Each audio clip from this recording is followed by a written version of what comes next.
2日之内搬离太傅府。半日够了，开始搬。是。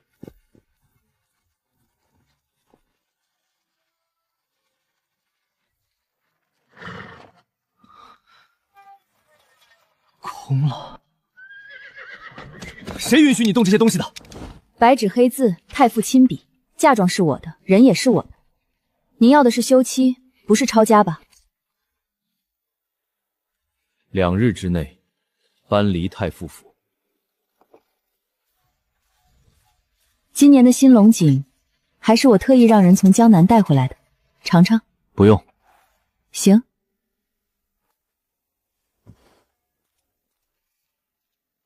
周叔，开始搬。是夫人。搬，我说的是2日。用不着，半日够了。他以为我在赌气，其实不是，我是真的只需要半日，因为3个月前我就已经开始清点嫁妆了。哼，府里上下46个香笼是我嫁进来时的数目，3年下来，添置的家妆远不止这些。库房里的绸缎、药材、瓷器，全是我拿嫁妆银子采买的。紫檀8仙桌1张，嘉元2年陪嫁，原价1200两；青花缠枝大缸1对，嘉元3年夫人自购，原价800两；苏绣12扇屏风1座。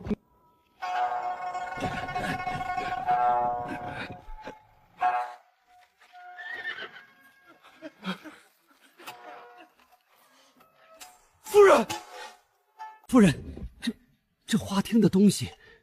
钱先生，您去翻翻嘉元12年的嫁妆单子，这花亭里哪一样不在我的册子上？太傅俸禄1年不过3000两，太傅府1年开销光人情往来就要2万两。钱先生，您是管账的，这阙额从哪儿来，想必您心里清楚。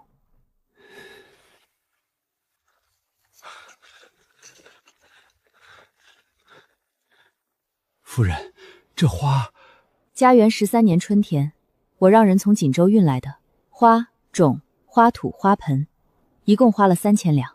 第7页第3行。跑！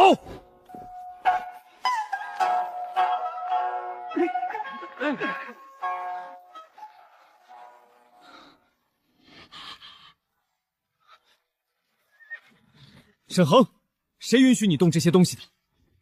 白纸黑字，太傅亲笔，嫁妆是我的，人也是我的。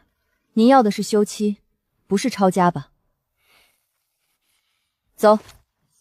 瞧，那一共有36辆马车，满满当当，什么时候见过这么大阵仗？这可真够壮观的。听说都是沈小姐的嫁妆，太傅休妻了，她搬出府去。沈小姐真是厉害，办得这么干净利索。夫人，账已经点清了。拢共183万7400两，一厘不差。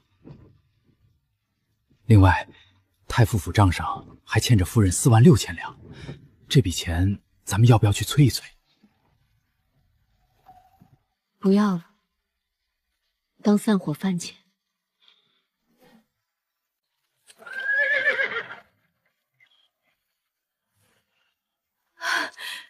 瘦了，娘，我回来了。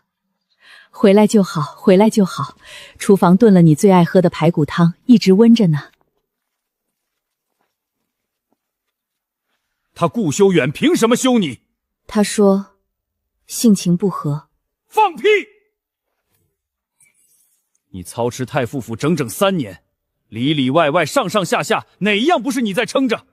他顾修远跟朝里那帮人喝酒应酬，银子从哪儿出的，脸从哪儿来的？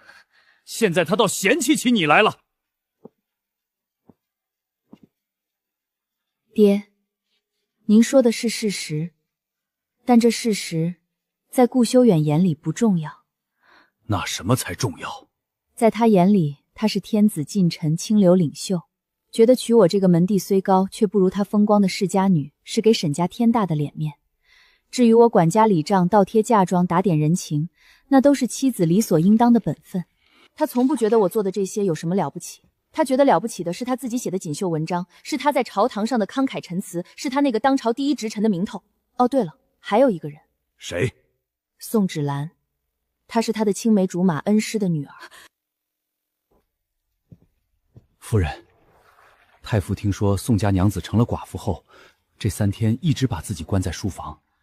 老奴截下了他送出去的信，整整7封。君若有意，妾身厚之。婚契未断，便与旧人暗通信件，这不是情深，是失礼。夫人，您得早做打算了。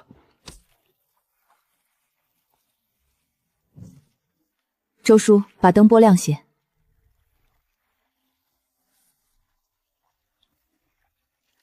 180万两嫁妆，哪些能搬，哪些搬不了，哪些要提前转移，哪些需要留下凭证。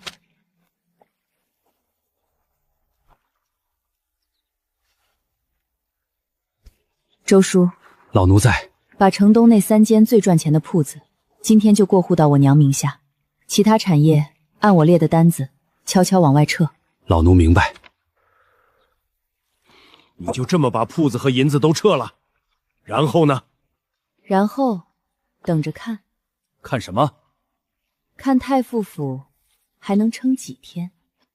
你是说……爹，太傅俸禄3000两，可他府里养着幕僚6人，家丁24人，丫鬟仆妇16人，马夫4人，厨子3人，还有门房、花匠、采买，这一年开销少说也要5万两。这5万两，过去3年每一文都是我出的。现在我走了，银子也跟着走了，他拿什么养这些人？别想那些糟心事了，吃。3年了，3年没吃过我娘做的桂花糕了。顾修远不喜欢甜食，所以太傅府的厨房从来不做甜的。娘，这桂花糕真甜，被休这件事也不全是坏事，至少以后我能吃桂花糕了。沈夫人，钱先生，我已经不是沈夫人了，叫我沈娘子或者沈小姐都行。是沈小姐。太傅让你来的。太傅他有些话想带到。说。太傅说搬走嫁妆是您的权利，他不拦，但府里有些东西是宫中采买的，不在嫁妆单子上，您一并搬走了不太合适。哪些东西？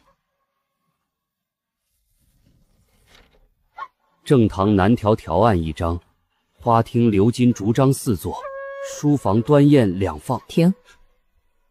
楠木条案，嘉元14年秋，我让周叔从蜀地订的，花了600两，走的是我嫁妆账。钱先生要是不信，我这儿有收据。鎏金竹栅，嘉元14年春，太傅闲花厅案，我让人从岭南买的，4座一共2000两，也走的嫁妆账，收据在这儿。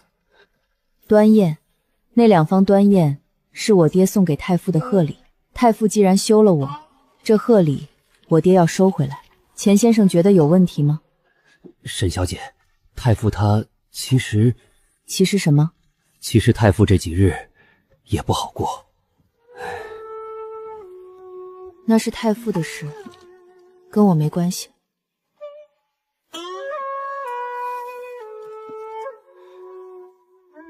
你看，他想说太傅后悔了，但他不敢说，因为太傅不会承认后悔。太傅这个人，宁可把牙咬碎了往肚子里咽，也不会承认自己做错了。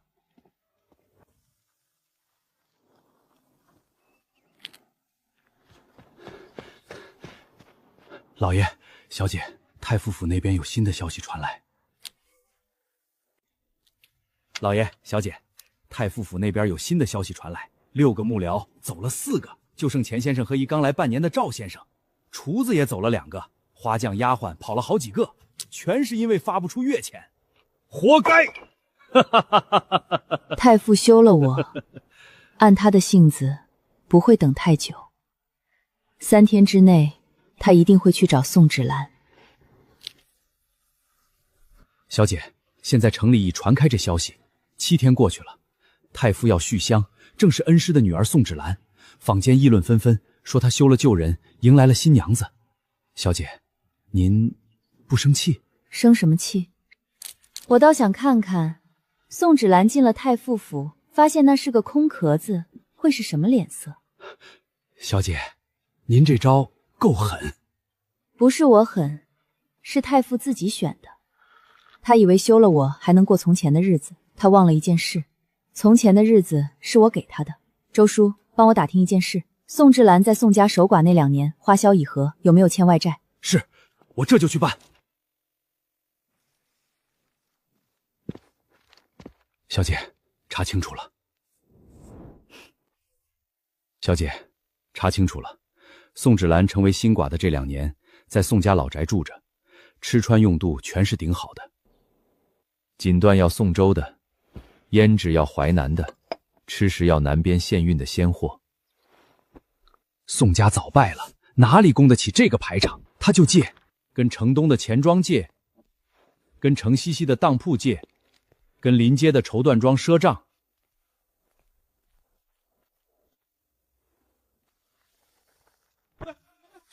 前后后总共欠了18000两。他拿什么还的？没还，1厘都没还。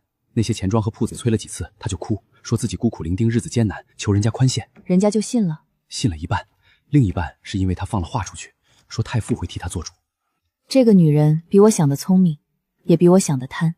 她还没嫁进太傅府，就已经拿太傅的名头去抵债了。还有呢？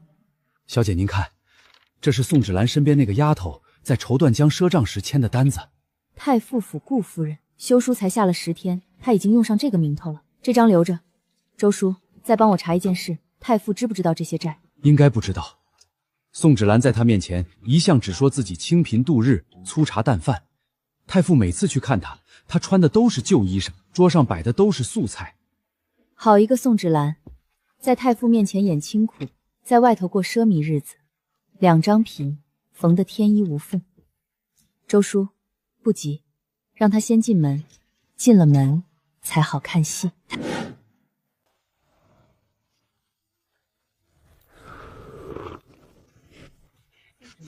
听说太傅和宋芷兰成婚了。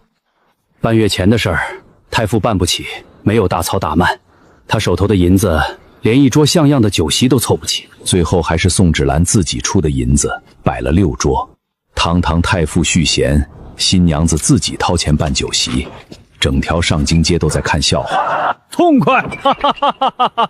幸灾乐祸。我不是幸灾乐祸，我是替我闺女高兴。我在等宋芷兰进门之后，发现太傅府是个什么光景。小姐，宋芷兰进门第3天，太傅府就炸了。炸了？怎么炸的？她进了库房，发现是空的，当场就坐在地上了，坐了半炷香，起来就去找太傅。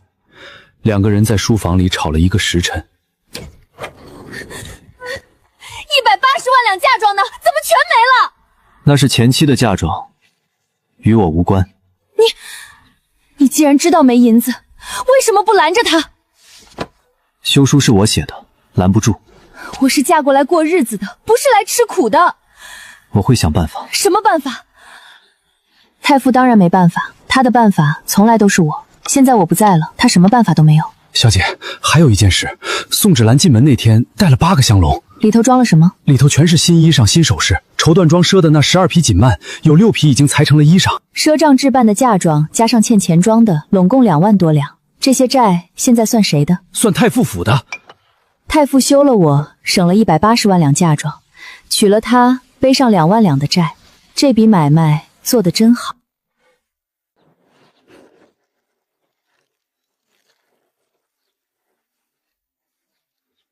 又是青菜豆腐，这都半个月了，一点荤腥都不见，这太傅府的日子还过不过了？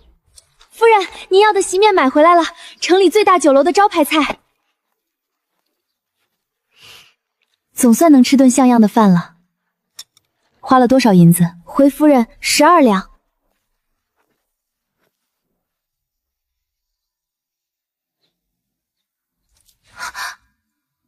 哪儿来的银子？我让人去酒楼叫的。谁让你叫的？府里什么光况你不知道？12两银子够府里半个月的嚼用了。我在宋家守寡的时候也没受过这种委屈，满心欢喜嫁进太傅府，结果天天吃青菜豆腐，连口像样的饭都吃不上。这要是传出去，你脸上好看吗？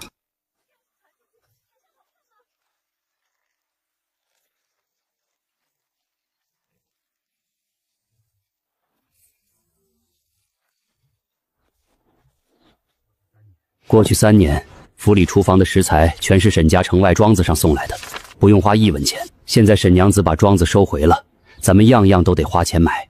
大人，您俸禄1年3000两，月俸250两。如今府里14口人，加上夫人带来的2个丫鬟，16口人，吃穿用度、柴米油盐，一个月少说也要400两。月俸250，开销400，每个月倒欠150两，这还没算夫人之前在外头赊的那些账呢。去借银子，跟谁借？找李侍郎、王御史，还有张少卿。平日里他们与我走得最近，定会施以援手。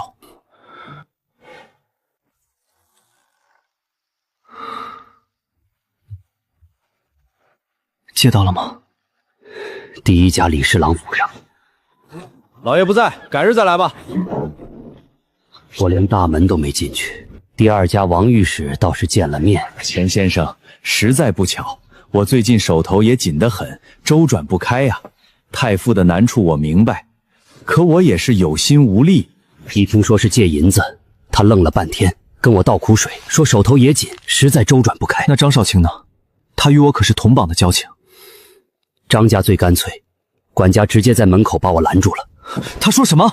管家说，我家大人说了，过去3年跟太傅府的人情往来，吃的、用的、喝的都是沈家的银子。现在沈家的姑娘走了，这人情也就断了。钱先生，请回吧。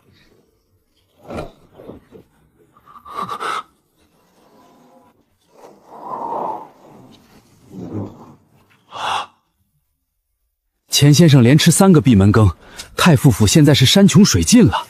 照这么下去，太傅怕是撑不了多久了。他撑不撑得住跟我没关系，但有件事跟我有关系。什么事？城东那3间铺子，宋芷兰的人昨天去铺子里打听了，问掌柜的这铺子是谁的，1年进账多少。他打什么主意？这手伸的也太长了。他打什么主意？他能打什么主意？他以为太傅休了我，我名下那些没搬走的产业就顺理成章归太傅了。他不知道那3间铺子我早就过户到我娘名下了，他就算查破天也拿不走1文钱。还是小姐想的周全，早早做了防备。我想的不是周全，我想的是宋芷兰这个人比我预想的更急。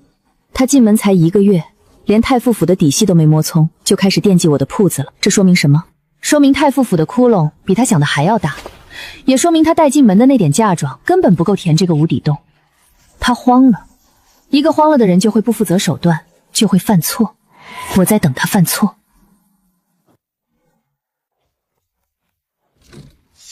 找谁？张叔安好，我是太傅夫人身边的丫鬟秋菊，奉夫人命来见沈娘子。府里过2日待客，急着用些桂花干制香，夫人让我送2两银子来，买些存货应急。我家小姐不见客，桂花干是铺子的货，概不灵卖，你请回吧。张叔，不过是些桂花罢了。从前沈娘子在府里时，这些东西都是随手取用的。如今夫人刚进门，不懂规矩，也是实在急着用才让我来的。您通融通融。我家小姐说了，太傅府要桂花按市价去铺子买，私宅不接外客，你请回吧。可是怎么，顾夫人身边的丫鬟连世家规矩都不懂了，敢在沈家门口赖着不走？小姐，侯府订的桂花干30斤，荷香饼200盒已经封好一半，每盒编号也都对过了。桂花干不能受潮，外层再加1层油脂。侯府宴客用香，半点差错不能有。小姐，花铺香材采买记录都在这里。3年来，太傅府用的香材确实全走的是您的嫁妆账。从前这些东西送进太傅府，他们只当是顾家的体面，如今倒好，一点桂花也要来讨。小姐，奴婢去门口看一眼。小姐，方才太傅府的秋菊来门口要桂花，奴婢按您的吩咐回了她，让她去铺子按市价买。她临走前还在街头跟人嘀咕，说咱们不念旧情。这是故意往小姐身上泼脏水。他要的不是桂花，是口实。清河，你去门口传句话，太傅府欠我46000两银子，至今未还，想要桂花先把账清了再说。是，奴婢这就去。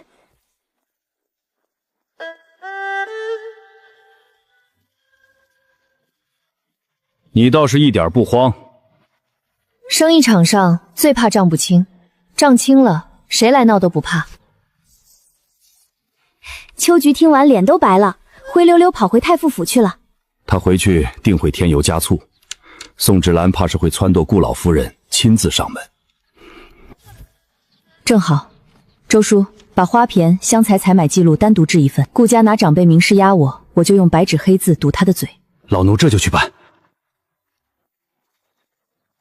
老夫人，夫人，沈娘子不肯给桂花，还说咱们太傅府欠她46000两银子没还，想要桂花先清旧账。街坊都听见了，都在背地里笑话咱们府里连银子都拿不出，都怨我无用，撑不起这个家。想置办些待客的香品都办不到，还要连累母亲跟着听这些闲话。我本在静安寺礼佛静养，收到你信说府中失序才赶回来。他沈宏在顾家3年，名分体面一样不少，如今离了府，便这般不给顾家留脸。明日一早我亲自去沈家，我倒要看看他眼里还有没有我这个长辈。备车，明日卯时动身。母亲出面，沈姐姐定然肯给这个面子的。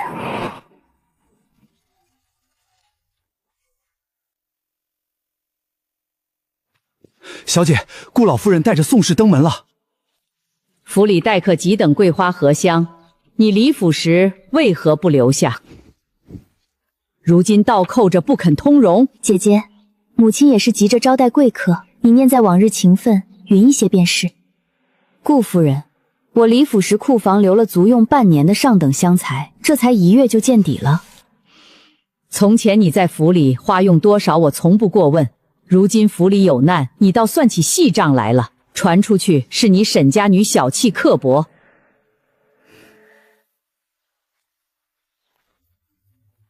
沈娘子，我家夫人催着要赏秋宴的香，我带人过来装货。哟，有客！这位是太傅府顾老夫人。嬷嬷来的不巧，老夫人正说要这批香材应急。老夫人见谅，这批香我家夫人半月前就付了定金，是侯府宴客专用的。沈家铺子按单排货，您要急怕是得等下一批了。什么定金？这些香是他的私产，何时成了侯府的？清河，老夫人正好看看，这3年太傅府的花瓶香疗全是我嫁妆银子置办的，共计11800两，顾家宫中半文未出，算上其他贴补，太傅府累计欠我46000两，至今分文未还。原来太傅府这些年的体面香品，全是钱夫人自掏腰包贴补的，如今休了人，还上门要私产。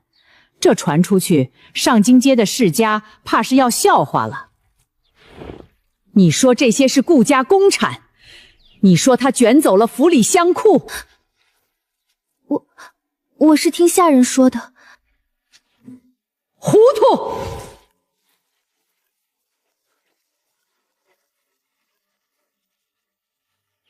这位老夫人最爱脸面，今日栽这么大个跟头，回去定要发火。沈娘子，你可得提防些。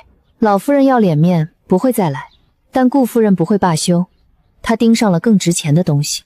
先办正事吧，周叔，带嬷嬷去库房验货。是，李嬷嬷，请。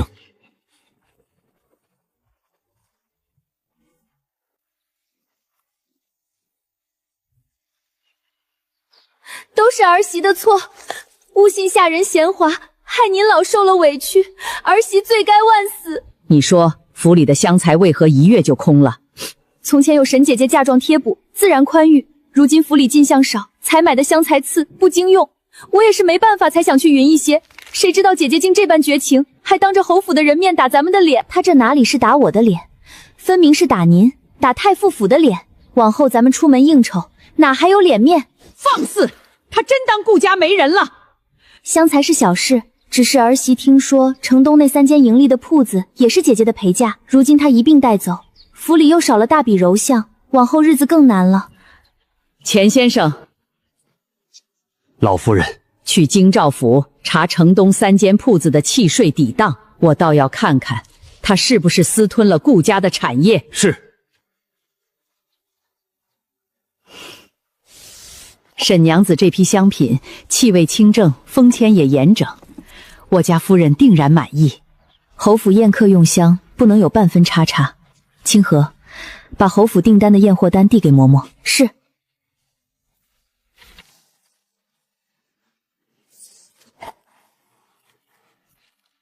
货与单相符。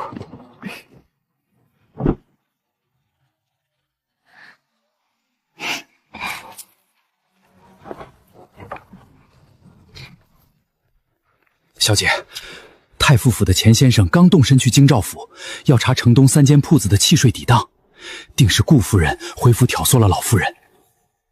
动作倒是快，让他查。侯府这批箱送出去后，把城东3间铺子的红契副本找出来，明日我们去京兆府调备案账本。奴婢记下了。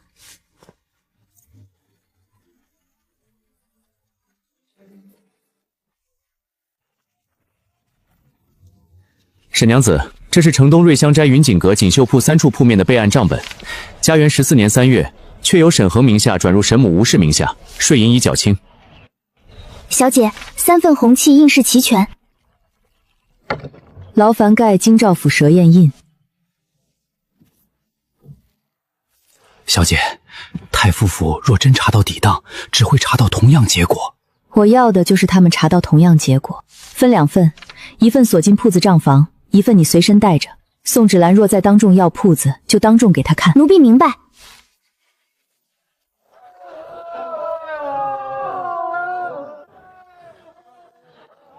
小姐，这月桂花荷香卖的最好，净利比上月多3成。把侯府那批赏秋宴用香单独留出来，别混入散卖。是，小姐，太傅大人来了，请他进来。恒儿，太傅大人有何贵干？你我3年夫妻，就算缘分尽了，总还有几分情分。如今府里实在艰难，你就看在往日情分上帮衬一把。当初你把休书甩在我面前，限我2日搬离太傅府的时候，怎么不说情分？你给宋日兰写7封信的时候，默许她挑唆老夫人来压我的时候，怎么不说情分？这些事我并非全知情，芷兰年轻不懂事，母亲也是被下人误导，你何必揪着不放？这是我写的借据，不是施舍，是借。等府里缓过来，我连本带利还你。你1年俸禄3000两，府里几十口人年开销5万两。过去3年，太傅府的吃穿用户、花铺香财，全是我的嫁妆银子填的窟窿。你觉得娶了我，这些贴补就是理所应当？我从未嫌弃过你，休妻只是性情不合，并非你的过错。休我不是我的错，摆好我3年嫁妆也不是我的错。顾修远，欠我的你就还银子，不欠我的就别再来打扰。从休书落地那天起，我沈魂跟你跟太傅府就两清了，你的府邸你自己撑，你的仕途你自己担。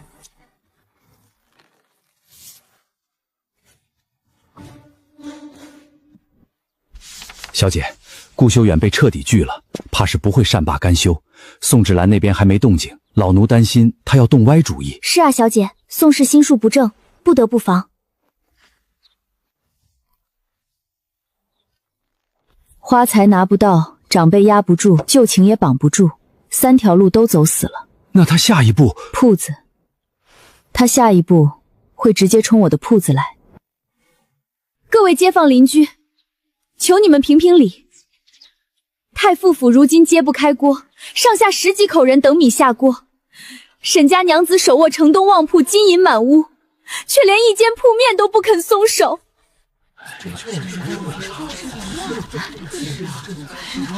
太傅府也太可怜了，怎么说也是朝廷命官，连饭都吃不上了。沈娘子不是嫁妆180万两吗？帮衬一下怎么了？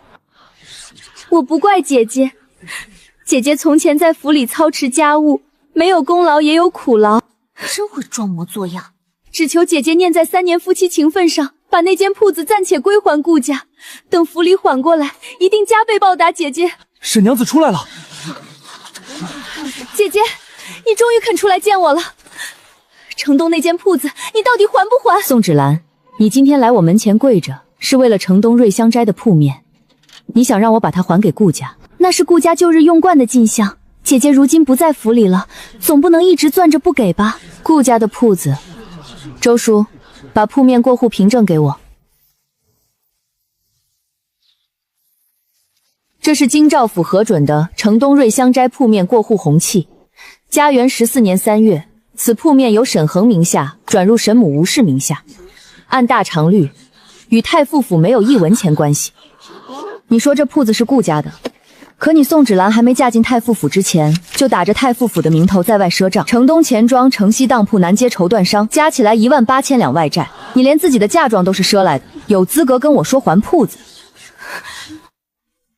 你带进太傅府的8个香楼，全是赊账买的，你连置办嫁妆的钱都还不上，凭什么觉得这铺子应该是顾家的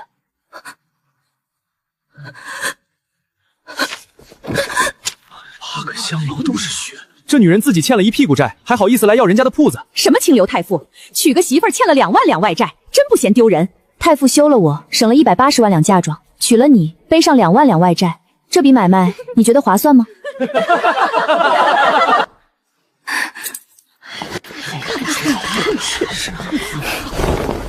小姐，宋芷兰这次当众出丑，回去定要找顾修远算账。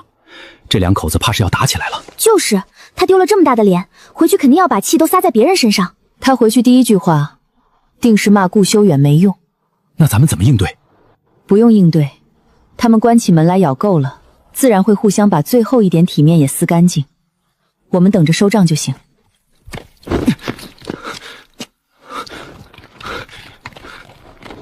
小姐，那是顾修远身边的亲随，太傅府怕是出事了。去查查，什么事让顾修远的近亲岁在这种时候跑来找宋芷兰？是。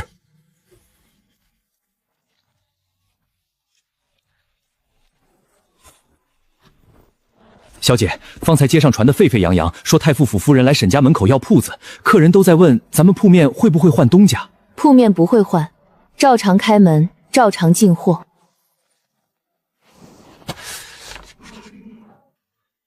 有这红气，伙计们心里就稳了。生意最怕人心不稳，宋芷兰今日闹的是我的名声，实则是想动铺子的根。小姐放心，账房和库房我都会让人盯紧。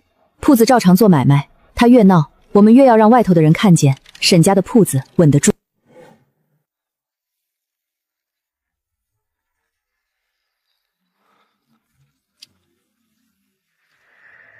你今日去沈家闹了？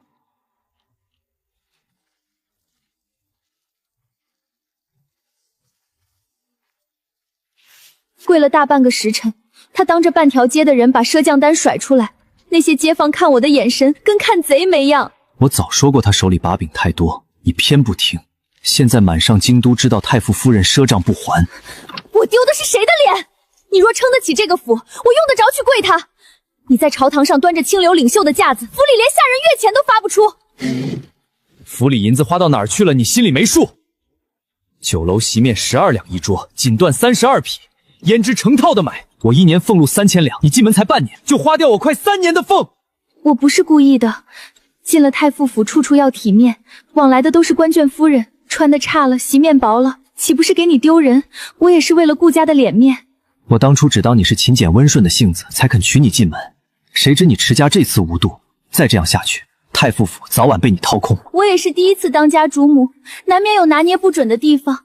你要是觉得我花得多，我往后省着些就是了，何苦这般说我？若早知嫁进来要受这样委屈，你后悔嫁给我了。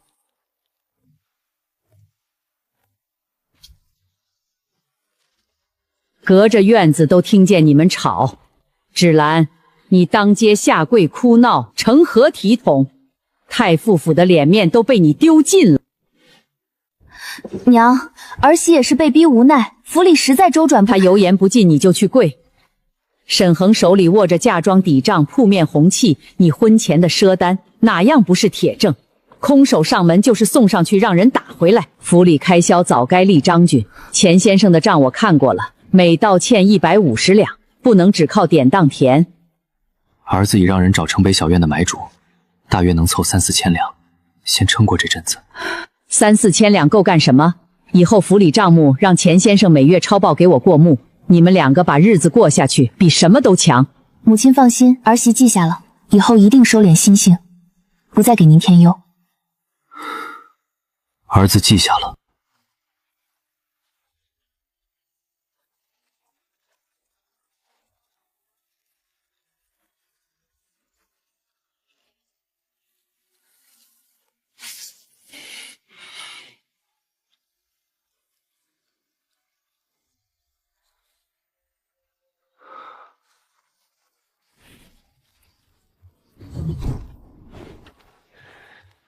这府里的风波才刚刚开始。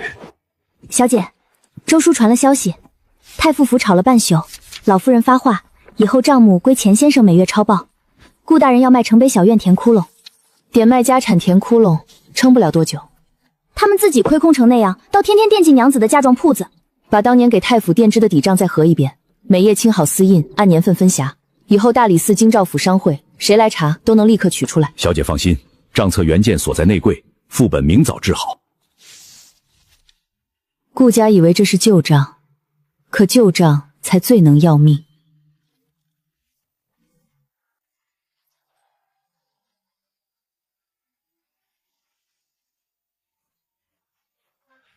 三位伯伯，我家主子说了，金秋桂花全卖给太傅府，价钱比沈家铺子高3成，这是定金。姑娘，我们跟沈家铺子签了独家契约，违约赔3倍定金，这买卖做不了。契约的事儿不用愁，主子替你们拟好了说辞。今年花田遭虫害，桂花布大标，按天灾免绝。姑娘，说辞倒是周全，可宋娘子在市集连本地桂花和锦州桂花都分不清，她出得起价钱，出得起信誉吗？沈家铺子跟我们合作3年，每笔账清清楚楚，太傅府连下人月钱都发不出，凭什么让我们信？太傅府是官宦门第，日后飞黄腾达，自然不会亏待你们。姑娘请回，今年这批全是沈家的，要买桂花等明年我们扩了田再说。老三，跑一趟沈家，把刚才的事一字不漏告诉周管家，谁实诚谁奸猾，咱们心里有杆秤。沈小姐，太傅府的人今早来过，出价高3成，要我们悔气，还教我们说今年花田遭虫害。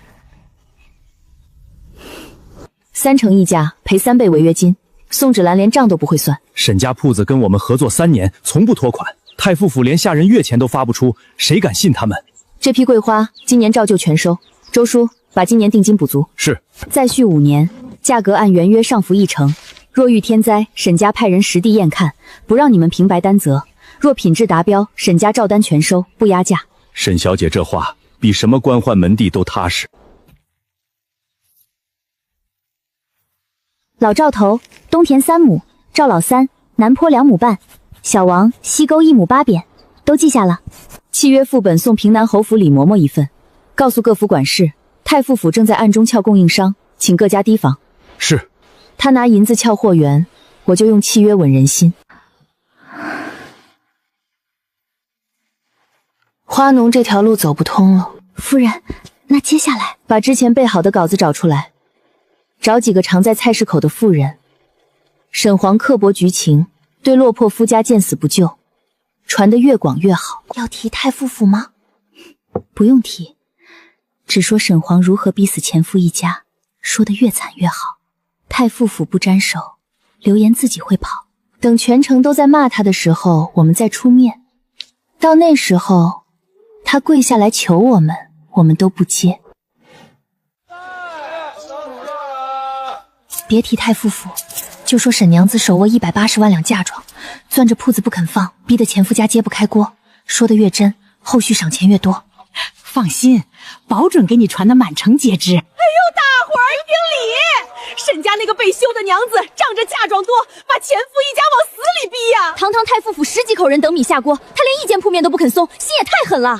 真的假的？听说嫁妆有100多万两，太傅府揭不开锅了。听说沈家姑娘逼得前夫妇家揭不开锅，这香买了会不会晦气？你小点声。诸位放心，沈家铺子的香品3年无差错，都是有编号的。源头查到了，城南早市秋菊亲手塞的钱，清河的人跟着呢。这是摊贩指认，这是妇人口供。小姐，早上退了3笔单，都说怕沾是非。照常开门，照常售卖。有人问就说按契约做买卖，旁的不争。那要不不急，越澄清越像心虚。那这2个妇人愿意签字画押，供出幕后主使，沈家不追究，再给1吊铜钱做线索酬谢。小姐，那铺子今日生意，今日少卖几盒香不要紧，我要让全上京知道，沈家铺子不靠嘴皮子，靠账，靠气，靠证据。买不买随您，但品质摆在这里。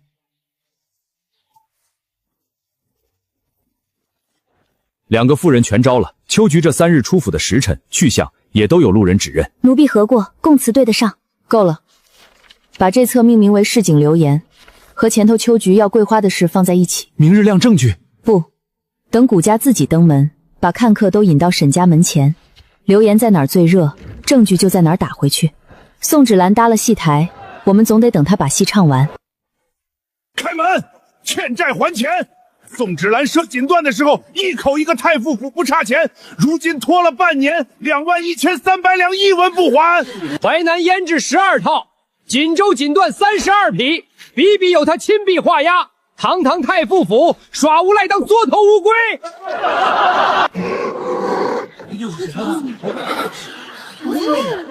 出来了！锦缎12匹，淮南胭脂12套。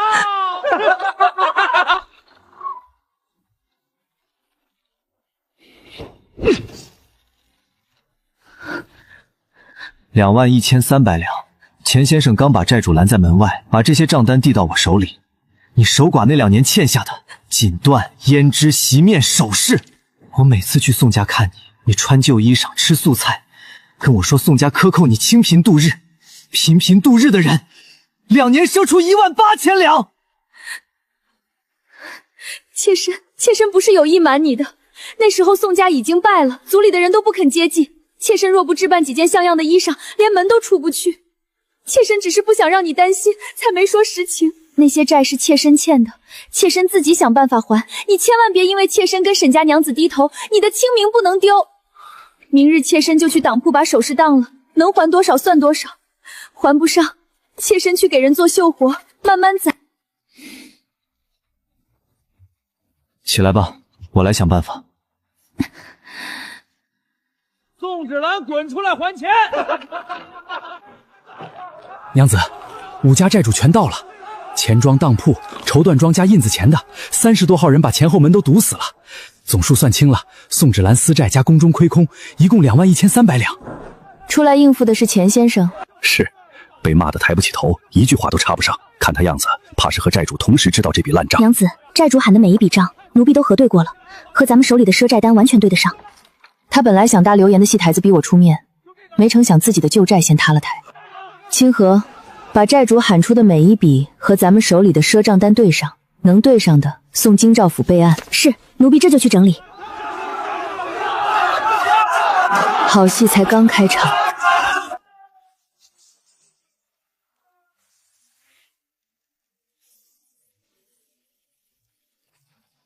大人，您打算明日一早去沈家？这是我最后一次求他了。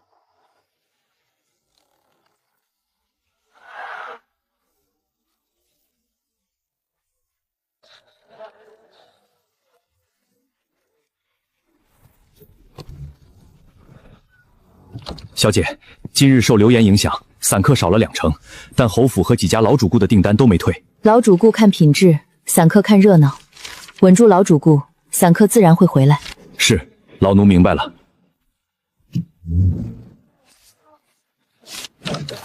小姐，太傅大人来了。让他进来。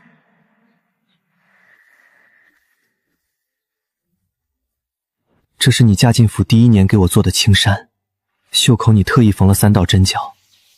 这些日子我总想起你长家时府里事事妥帖。恒儿，我知道错了。你后悔的不是辜负我，是丢了个能替你养家、撑体面、填窟窿的贤内助。今天你登门，是宋芷兰把家底掏空，债主逼到门口了吧？不是的，我是真心。46000两，你1年俸禄3000两，不吃不喝20年都填不上，你拿什么求我回头？就靠这件磨破的旧衫。顾修远，铺子每日开门，账每日要平，旧情不能抵账，旧衫也不能抵账。等你把银子还清了，再来跟我谈悔字。太傅大人请回吧，我家娘子明日还要盘账。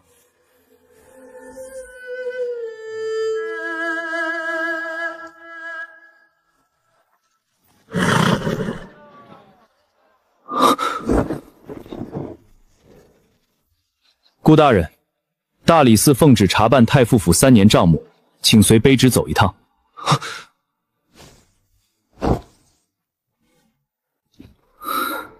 大人，请吧。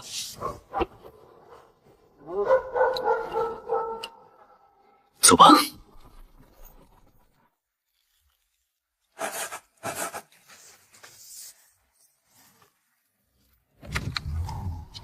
大理寺的人在巷口拦住顾修远，奉旨查太傅府3年账目。御史台递了弹章，弹他以私财结交权贵，结党营私。皇上只批了3个字：知道了。知道了，就是记下了。小姐，那这些账全部按年份用途经受人分夹。嘉元13年秋3000两，为恩师贺寿。顾修远亲笔画押，红手印在这里。小姐，副本已经订好2份，一份送大理寺，一份留沈家账房，原件不离手。小姐，这一地太傅的官位怕是保不住了。他的官位是靠沈家的银子撑起来的，如今银子收回，体面自然也该还回来。小姐，大理寺调账文书到了，明日一早来核对太傅府3年全部借款记录，点名要沈家提供原始借据和账册。让他们来。我等这一天等了3个月。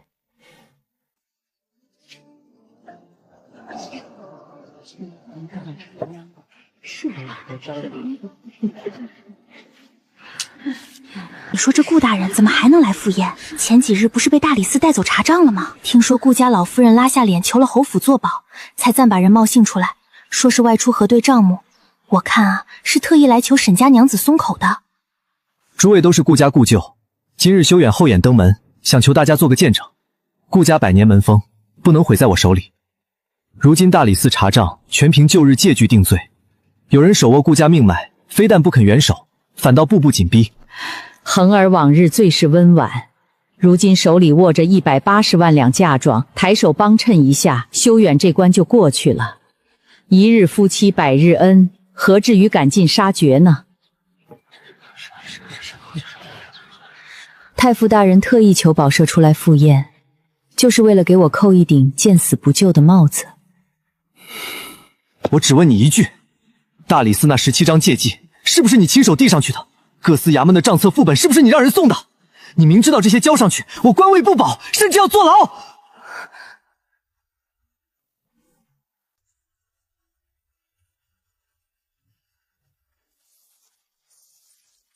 既然要当众说，那就说清楚。嘉元12年3月，太傅府修缮正堂，银600两；8月宴请吏部同僚，银1200两；13年正月，为恩师贺寿购前朝孤本，银3000两。这17笔合计4万6千两，全从我嫁妆账上抽取，每一笔都有你顾修远的亲笔画押和红手印。这3年，太傅府的幕僚辛炉、家丁月钱、人情往来，大半靠我沈家的银子填窟窿。你清流领袖的名头，顾家的体面，哪一样不是我的嫁妆撑起来的？顾大人，这里头好几笔银子还是托沈家人情从侯府周转的，如今你反过来怪沈家姑娘见死不救，未免说不过去。我与顾家情分已断，债务分明，大理寺查账不是我诬告，是你用我的嫁妆银子结党营私，攀附权贵，触犯了国法。你得罪的从来不是我，是大钱的律法。从今往后，沈家与顾家再无往来，太傅府的事，沈家不插手，不接济，不过问。说起来，前几日侯府新得了一盒南边来的茶叶，倒是不错，诸位都尝尝。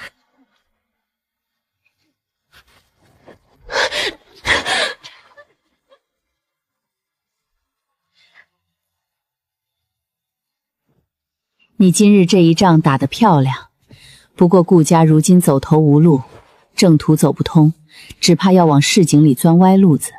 他那个技师方才看你的眼神可不太安分。谢夫人提点，他往市井钻反倒正中我下怀。市井之中讲的是契约，算的是银子，这2样恰好都是我最擅长。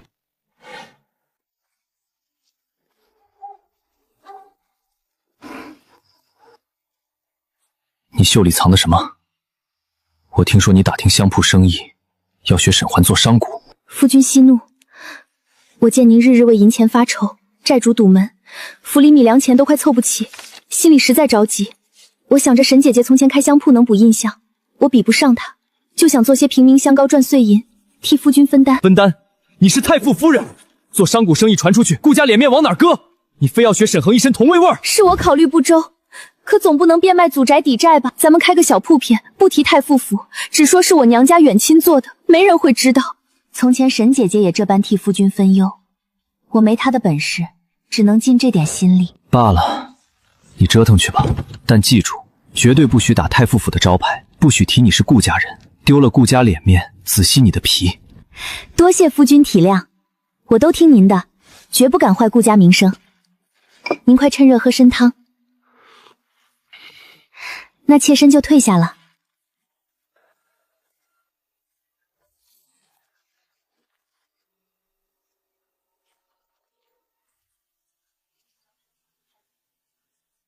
去跟木匠说，招牌上太傅府秘制荷香7个字，刻最大最醒目，金漆描边，走后门送，别让前院尤其是大人瞧见。夫人放心，奴婢都安排好了。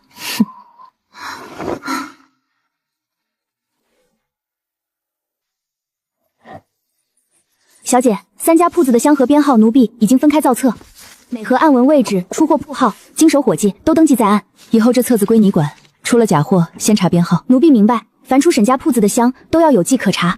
第一批带凭证的香品都发下去了，3家铺子都铺上了。宋芷兰的丫鬟今天在咱们铺子里转了2个时辰，一直在打听原料定价。她很快就要下场了，那咱们要不要降价？不用，她卖便宜香撑不过3个月，要么涨价自断客源，要么偷工减料砸自己招牌。市井拼的不是价格，是信誉。沈娘子，我们夫人让老奴送样东西来，也捎句要紧提醒。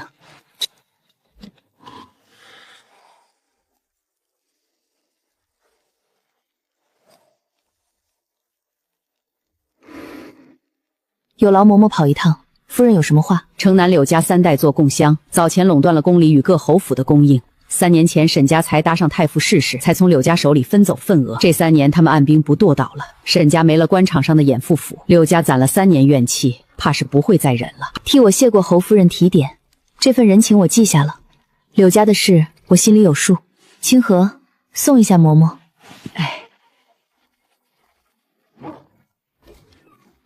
娘子，刚查到的，宋芷兰早租下城南最便宜的铺面，当场付了定金。她跟顾大人说绝不打太傅府招牌，背地里却让木匠把太傅府秘制荷香刻得最大最显眼，还要描金漆，让他挂。他竟这般阳奉阴违，要不要给顾太傅递个话？不用，他惯会表面顺从，暗地钻空子。顾修远不是不知，只是装糊涂罢了。他想挂就让他挂，招牌挂得越高，声势闹得越大，真相戳穿时才砸得越响。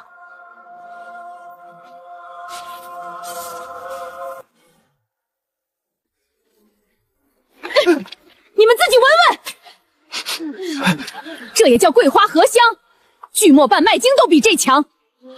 点一根呛的人直掉眼泪，也敢卖1两银子一盒？退钱！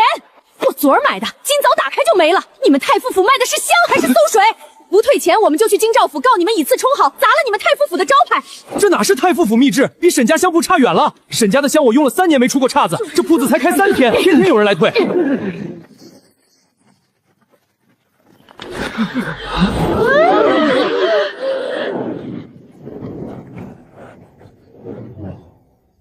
小姐，这铺子开了3天，头一日靠招牌卖了20多盒，第2日只7、8盒，今日连问价的都没几个，倒退了20多盒。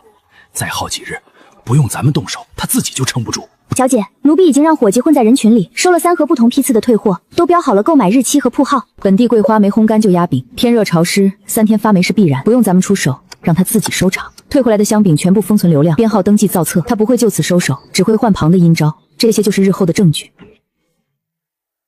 你跟我说开香铺补贴家用，我准了你折腾，结果你就弄出这种东西。今日多少人堵在府门口嚷嚷退货，100年的脸面都让你丢尽了。母亲息怒，是儿媳考虑不周。儿媳见沈家香铺定价高，想着做些平价香品给百姓，也能替府里添进项，没料到原料出了岔子。平价？1两银子一盒也叫平价？沈恒卖3两是因为他的香值那个价，你这香连1钱都不值。不懂商事就老实在后院待着，别出去丢人现眼。儿妻知错了，以后再也不要碰商事，全听母亲吩咐。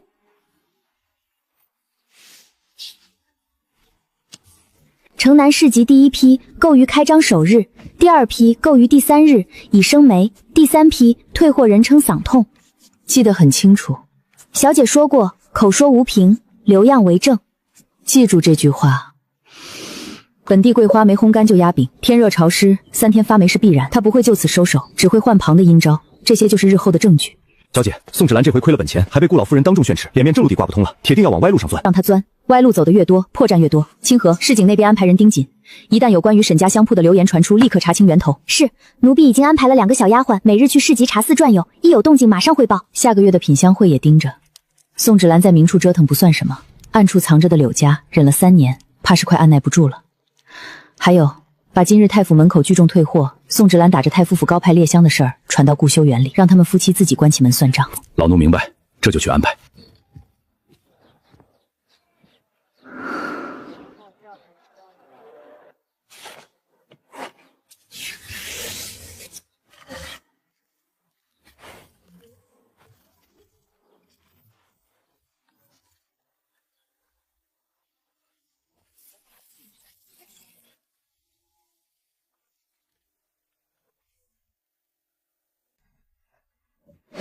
你打着太傅府的招牌，在市集上卖这种货色，退货的人堵着门口骂了整整1个时辰。我只是想替府里分忧，府里月钱都发不出，我想着做些香饼拿去市集，多少能贴补些家用。那批货是被供货商坑了，我验货时明明是好的。32个人退货，5个人嗓子疼，2个人脸上起疹子，分忧，你是在掘坟。香品的事是我没做好，我给夫君赔罪。可这些退货单偏偏赶在今天一起捅到你面前，夫君不觉得太巧了吗？不管巧不巧，你卖发霉香饼是事实，打着太傅府招牌也是事实。从今日起，不许再碰香品生意，那些招牌全给我拆了。是。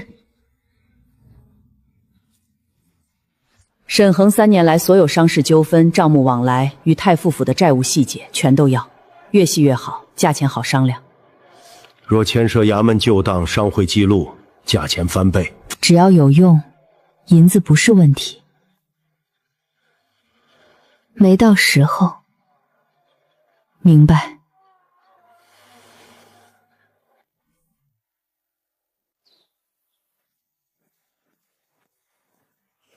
沈娘子，柳家近5年的供香承办档案都在这儿了。有劳，我查3样：供香承办权更迭，历年供应商名乐，官视频记录。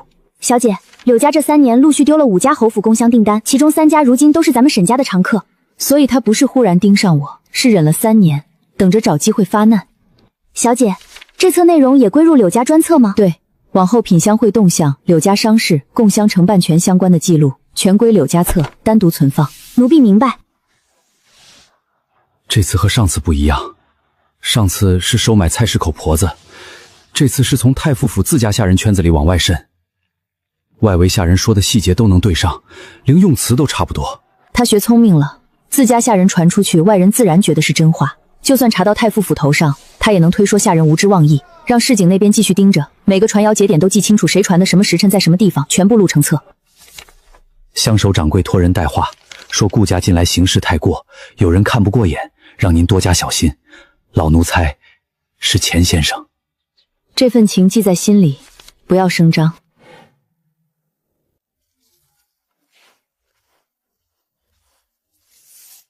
小姐，这短天要和前头流言证词放一起吗？放柳家那一册。还有一事，茶楼有人悬赏搜集您3年来所有商事纠纷，出价不菲，悬赏人不是本地口音。市井流言败坏口碑，商事调查挖材料，茶楼悬赏收把柄，3路并进。宋芷兰只操得了第1路，另外2路另有其人。让账房把近3年所有商事往来记录全部封存配份，进货单、出酪、契税凭证、客户契约一份都不能少。夫人，打听到了，茶楼悬赏的人口音不是本地的。不是本地口音，看来想要沈恒倒霉的人不止我一个。继续让人传，按我说的节奏来。小姐，侯府李嬷嬷送来的急信，品香会下午包下聚仙楼2层，请了香料商会几位老长共吃茶，席间有人提了您的名字，那位当家只回了4个字，没到时候。品香会等了3年，供应商被挖，市井流言铺路，他在等最后一步。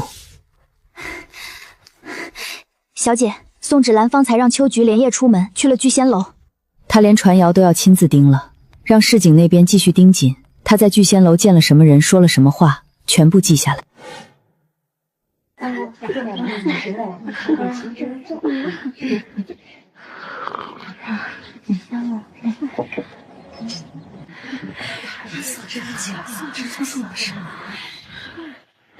郎中夫人托了好几回情面，实在不好驳他。顾太傅官职没撤，宋氏好歹还是正经的太傅夫人，总不拦在外围。可不是嘛？听说顾老夫人气病了，这阵子闭门不出，什么应酬都推了。各位夫人，太傅境况艰难，妾身摆摊制香补贴家用，实属走投无路，生意稍有起色，便遭人刻意压制，断绝销路。妾人只求糊口，却被步步紧逼，毫无生路。堂堂商户欺压官眷，未免太过不近人情。宋芷兰，你当众控诉我压制你，你且当着所有人说清，你售卖的香品原料是什么，成本几何，定价几何？妾身只用本地桂花，定价1两1盒，只求薄利度日。我沈家香铺所用是行舟洞庭山特供金桂，凌晨采摘，当日烘干锁香。你用没晒透的本地杂桂，混着檀香碎末和锯末压饼，炒了发霉，点着呛人，根本算不上正经香品。我沈家香铺经营3年，全凭品质立足，没一笔客售，没一笔退货。诸位世家常年复购，何来垄断欺压一说？我家常用沈家香品，品质稳定，从没出过问题。前几日我家丫鬟市集摊便宜买了批廉价桂花香，家中长辈险些旧疾复发，后边才查出来全是劣品。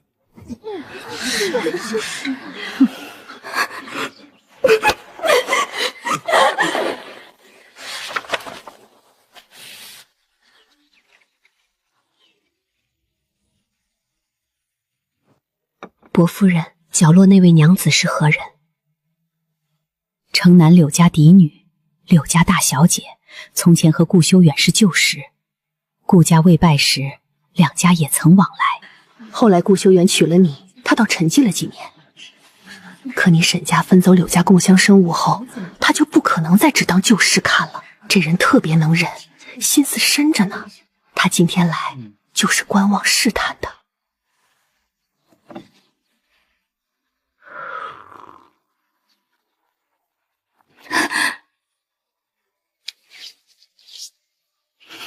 夫人，大理判文送到府里了，老爷降2级罚俸1年，留任观察。老夫人因为这事气得风寒加重，特意嘱咐您即刻回府。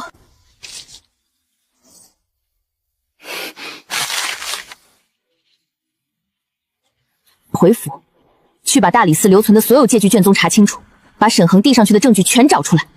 他敢借官府打压我夫君，我就借太府剩下的名分，敲打所有还在观望的代销商户。他断我生路，我就掀他根基。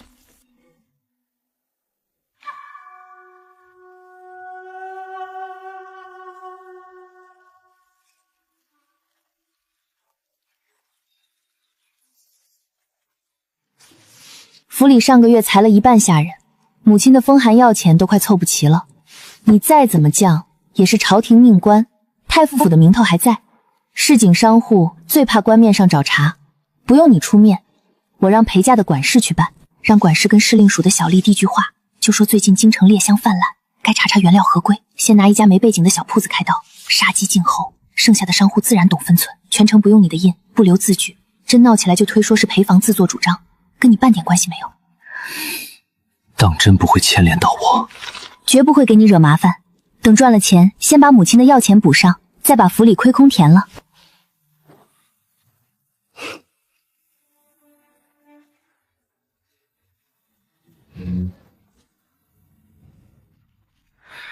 这些货嘛，进货不慎，可是会连累到铺子的，你自己掂量。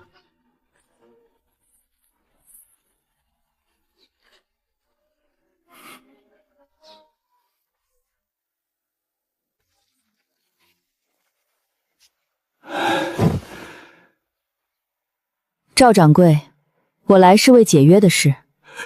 沈娘子，小本生意经不起官面查，实在对不住。我明白你的难处，解约可以，尾款照结，沈家不怪你，只劳烦你把刚才管事的原话来的时辰人数写一份陈情书。赵掌柜只写原话，不添不减。小姐说过，证词越平实越有用，写完签字即可，不用单干写。愿写我们澄清，不愿尾款也照付，绝不勉强。写沈娘子通情达理，我原原本本写下来。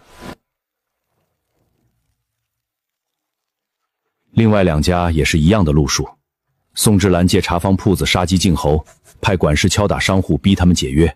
他的猎箱没人敢接，就借官面势力挤走我们，空出货架补自己的货。顾修远全程隐身，出事就推给赔房，打得好算盘。小姐，所有解约书、陈情书都分类归档，签字画押齐全，已经锁进政务匣了。做得好，他每一步阴招咱们都留好实锤，攒够了再算总账。城东渠道断了，接下来怎么办？明天你去城西谈杂货铺，他们早想进货，之前碍于商会规矩不敢接。宋芷兰抢城东，咱们就扑城西，看谁走得长远。夫人，那3家铺子都跟沈家解约了，只是沈恒那边半点动静都没有。倒是有人看见周叔天黑后出了门，往那几家掌柜的住处去了。他不是去善后，是去收集证词。告诉管事，明天挨家挨户把剩下的代销铺子全敲一遍，在他把证词收齐之前，能断多少渠道就断多少。还有一事，城南柳家加价2成收了一大批桂花原料，看着像是在囤货。柳家是做供香的，跟咱们不是一路人。先把沈魂的渠道卡掉再说。3天之内，我要他在上京街上一个代销铺子都不剩。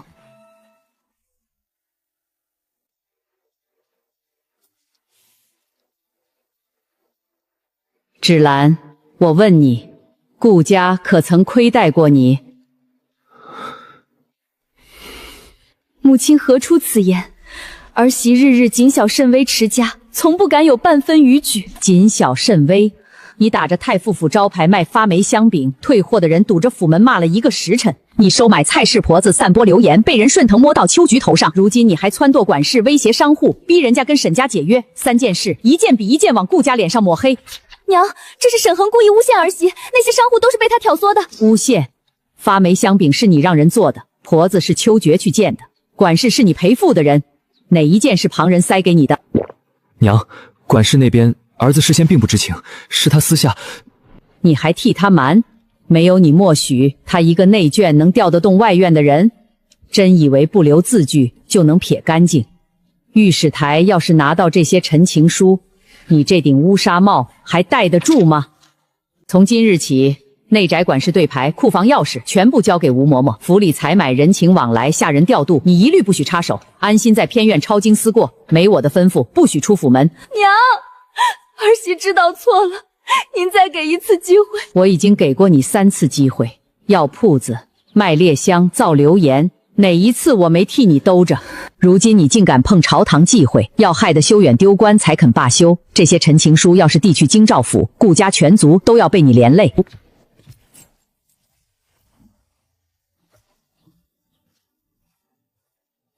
娘说的对，你确实太心急了，不适合再管府里的事，安分些吧，别再给我惹麻烦。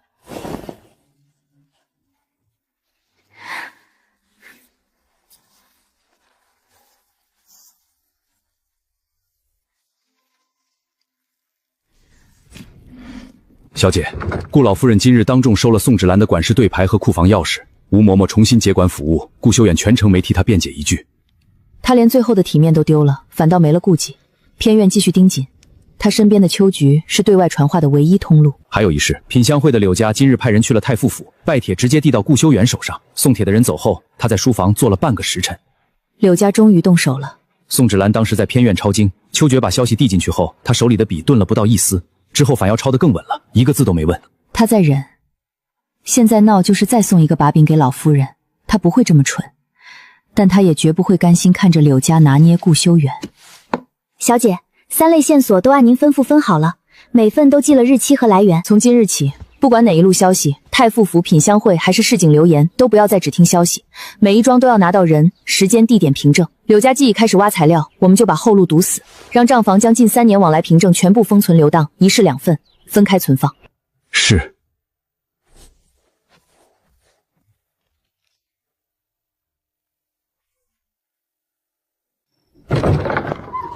你当真要和柳家联手？品香会连第3回拜帖，主动拿银子填府里亏空，如今满朝人人避我，只有他们愿意伸手。我总不能一直拒着。他们是图你太傅的名头，想借你官场人脉打通礼部内务府关节，抢今年的共襄配额。等你没了利用价值，第一个被踢开的就是你。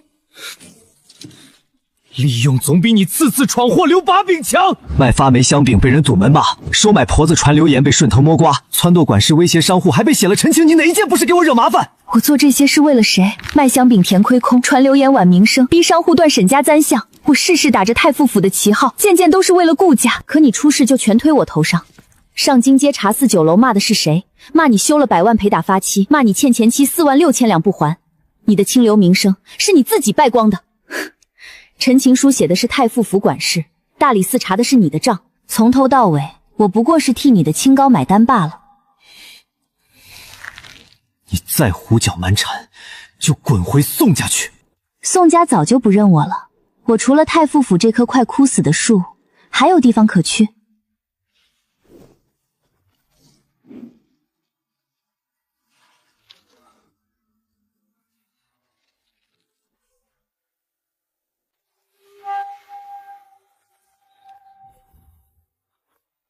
小姐，顾修远和宋芷兰吵了半个时辰，宋芷兰拦着不让他联柳家，顾修远骂他处处闯祸，最后顾修远放话让他回宋家，宋芷兰说除了太傅府无处可去，摔门走了。他没地方去，也不会走，退无可退的人只会铤而走险，偏愿继续盯紧，他安分不了几天。小姐，奴婢按您吩咐盯了柳家钱庄分号。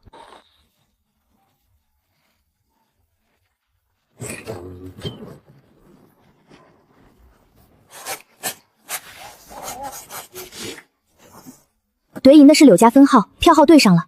查账的那几个文人也进过柳家别院，都是柳家的人。一边拉拢顾修远，一边查我的账，挖我的旧怨，都是冲着共襄来的。宋芷兰没这银子，也没这本事。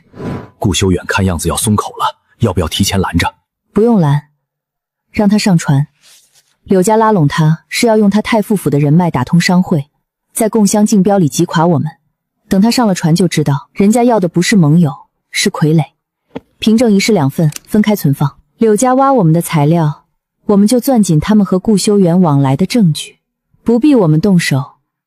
等宋芷兰被逼到绝路，自有人替我们收拾残局。娘，这是儿媳昨夜烫抄的女戒，前些日子是儿媳糊涂，惹您生气了。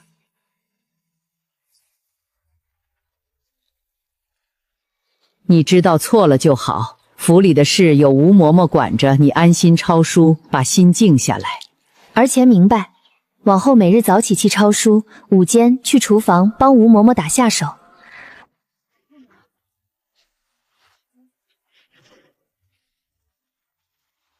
这位倒是真改了性子。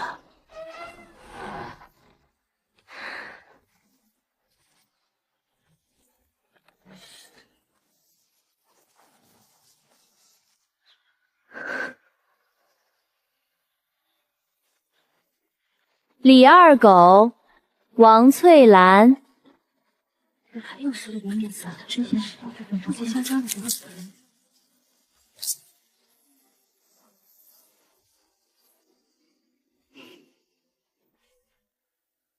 小姐，宋芷兰这几日安分得很，今早给顾老夫人递了手抄佛经，府里下人都说她改了性子。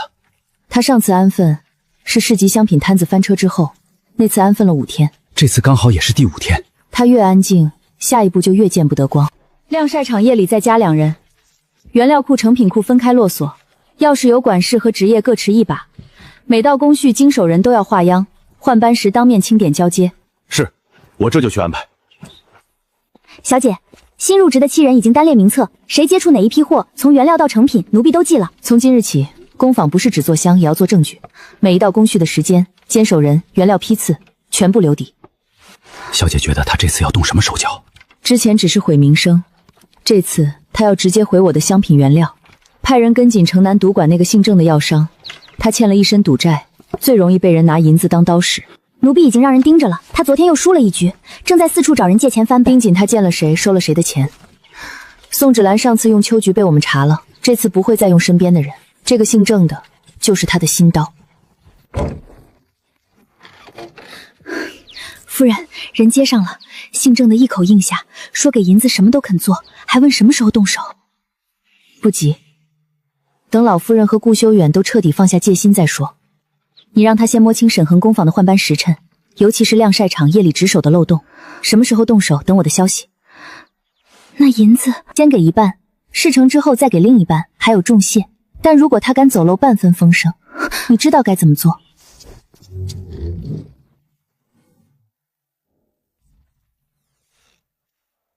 柳当家肯见我，是顾某厚颜。顾大人，多年不见，怎么把自己熬成这样？雨前龙井，从前顾大人最爱这一位，我还记得。太傅府眼下的难处，我听说了。品香会可以先借一笔银子，解顾大人燃眉之急。柳当家想要什么？顾大人误会了，旧时一场，身手相助，本是情分。只是今年共襄竞标，商会有几处章程需要礼部点头。顾大人虽暂时失势，朝中故旧仍在。若能替香料行说几句公道话，品香会自然寄情。你要我替柳家说话？不是替柳家，是替规矩说话。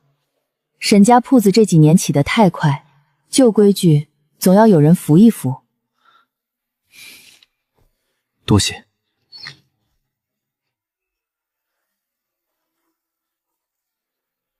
魏征在，去告诉管事，共襄竞标的文书可以备了。大人，柳家此时示好，不是雪中送炭，是要借太傅府最后这点名头，依附世家，是饮鸩止渴，日后必受其累。不靠柳家，你让我靠谁？靠沈恒吗？他已经把账上的路全堵死了。沈娘子赌的是亏空的账，不是大人的路。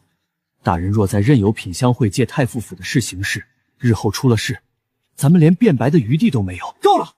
你跟了我10年，如今也胳膊肘往外拐，替他说话。你若怕事，大可现在就走。当年大人科举入仕，电视上论民生励志，字字恳切。我以为遇上了能匡经石壁的良臣，甘愿入府为幕，随您施展抱负。这一跟就是10年，可这10年我劝了您多少次，别纵容宋胡来搅乱市井，别碰世家清衙的局，别把心思用在钻营算计上，您哪次听过？如今大人越走越偏，我再留下去，既帮不了您，也违了当初入府的初衷。10年主仆，缘尽于此，大人保重。这是柳家与府里往来的暗账，你悄悄送去沈家铺子，交周管家，别让太傅府的人看见，也别提是我送的。先生，这是……大人糊涂，可总不能看着他被柳家拖得万劫不复。沈娘子行事端正，这账册交过去，也算给大人留最后一分转圜的余地。小姐，钱先生离开太傅府了，这是他临走前送来的账册。顾修远3年越界账目，协商传谣的时间，接手人全按了手印，和咱们的证词吻合。他跟了顾修远10年，顾修远要上柳家的船，他反倒走了，不是清高，是撇清，不愿跟着跳火坑。小姐，郑药商被债主逼急了，放话再不给准信，就自己去工坊闹事。宋芷兰在调他，赌徒却等不及，等他发现把柄值钱，就会找宋芷兰加价，要不到自然会卖给出价更高的人。盯紧赌坊，输急了让老板给他指条路。钱先生一走，太傅府再没人拦着宋芷兰了。工坊这几日最要紧，所有半成品不得离开晾晒场，外来送货人一律登记。刀锋冲我，刀柄刻着太傅府，我就用这把刀逼刘婉晴现身。毒香一爆，顾修远那身官服也保不住。叫沈家掌柜出来！我娘用了你们的桂花香饼，脸上起了大片红疹。郎中说这香里有大问题，今天不给说法，就砸了这黑店。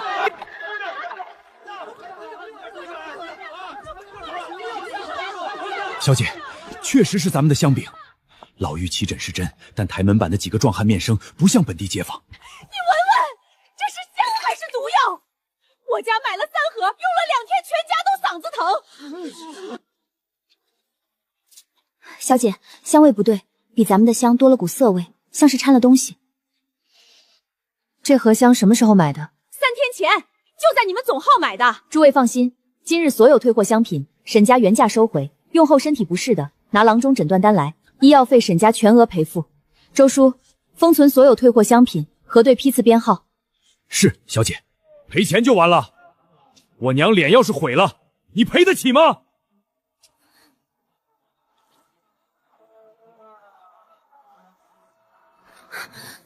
老人家躺了半晌，你连口水都不给喂，到底是来讨公道，还是来闹事的？你手上半块退货箱都没有，兜里反倒揣着当票，城南哪家赌坊派你来的？调这批箱的所有流当送检，原料到成品逐批比对，再派人盯紧城南赌坊的正药商，这股苦杏仁味儿跑不了他。要不要现在报官？再等等，先查清楚他是怎么混进工坊动的手脚。奴婢奉我家主人之命来给顾大人送信。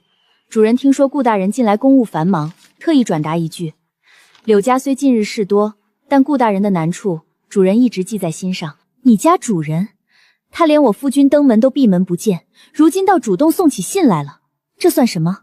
欲擒故纵？奴婢只是奉命传话，不敢揣测主人的意思。信已送到，奴婢告退。柳家的人给你送信了，他什么意思？你是不是私下跟他？够了！品香会的当家问的是太傅府与沈家在商会中的纠纷，公事而已。公事需要避开所有人单独知会你。顾修远，你是不是打算和他？我就是怕你被人拿住了，前脚闭门不见摆足了架子，后脚又悄悄送信递台阶，这般翻来覆去的手段，哪里是真心帮衬顾家的样子？你背着我做的那些事，哪一件不是把顾家往火坑里推？你让秋菊典当首饰去见赌房的人，沈家毒香案线头已经缠到你身上了，还想瞒多久？我做这些是为了这个家，你呢？威胁代销商户，让我仗势欺人，还要出卖门楣讨好柳家。顾修远，你跟我不过是同一根绳上的蚂蚱，谁也别嫌谁脏。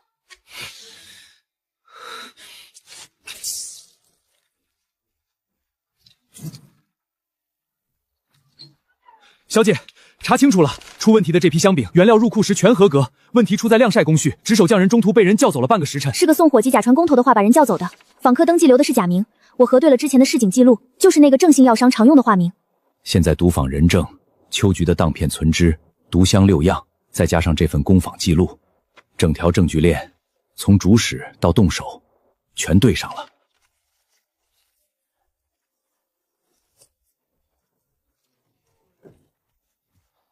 小姐，太傅府传来消息，宋芷兰和顾修远大吵一架，顾修远当场揭穿他收买投毒的事，两人放了狠话，顾修远摔门走了。宋芷兰什么反应？哭了没半盏茶就停了，换了身粗布衣裳，带着秋棉从偏门悄悄出府了，拎着个沉甸甸的包袱往城西方向去了。他知道顾修远握了他的把柄，不是来求饶，是去销毁证据。包袱里装的肯定是没用完的毒料，还有他和正药商往来的字条。小姐，我现在就去京兆府报官。去，让官家直接往城西正药商的藏支处赶，人赃并获才好定案。周叔，你带2个人跟着官家去，盯紧了，别让他把东西毁了。是。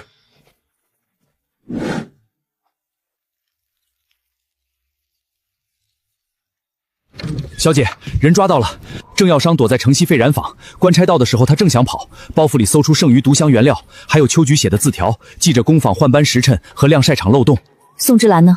他也去了，官差到的时候他丢了包袱跑了，包里有未用完的劣质香粉和没烧完的信绢残片，缺秋菊的口供，暂时定不了他主使的罪。他逃不远，现在最怕的就是正药商开口，盯紧京兆府大牢和城南毒坊。小姐，残片拼出了正凶亲戚，事成重谢8个字，我核对过了，和秋菊的字条字迹完全一致。够了，人赃并获，字迹吻合，从秋菊到郑耀波再到毒香，环环相靠。他被堵在城西的时候什么反应？当场瘫了，死攥着包袱不放，指甲都抠出血，东西一搜出来就闭了嘴。他闭不了多久，要么推给秋菊，要么反咬我栽赃。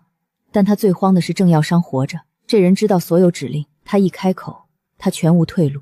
小姐是说他会盯紧大牢，尤其是正药商那间。他若派人接触，别拦，跟着。老奴明白。品香会那边有动静吗？柳家的丫鬟今日第3次去太傅府，顾修远收了没退。宋芷兰回府后躲在偏院，让秋菊守门，翻箱倒柜折腾了一整夜。不是找东西，是凑钱。上次当首饰的银子全给了正药商，现在要封口灭口，只能卖最后几件压箱底的嫁妆。等他把银子送出去，我们连人带赃一起拿，让官府备好录供文书，正药商一招，证据链就全了。老奴明白。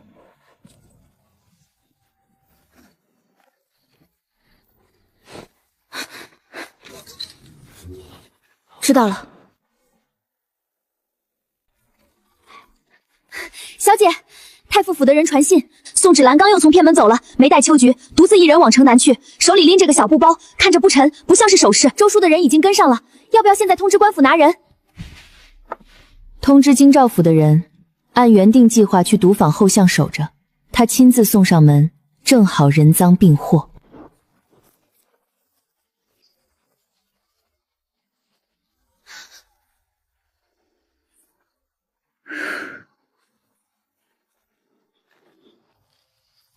宋娘子，100两银票，你传个话，告诉姓郑的，就说毒香是沈家工坊自己人掺的，让他翻供，只要他咬死了，事后再给他100两。夫人放心，我有门路，第一句话不难。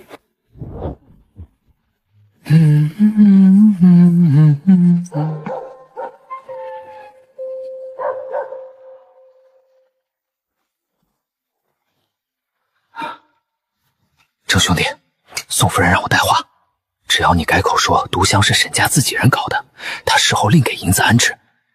哼，呸！他给你100两就想买我的命，谁指使我掺的毒，谁给的原料，我心里清楚。现在人赃并获，我改口就是死路一条，不如全招了，还能求官府从轻发落。当众串供，人赃并获，带走。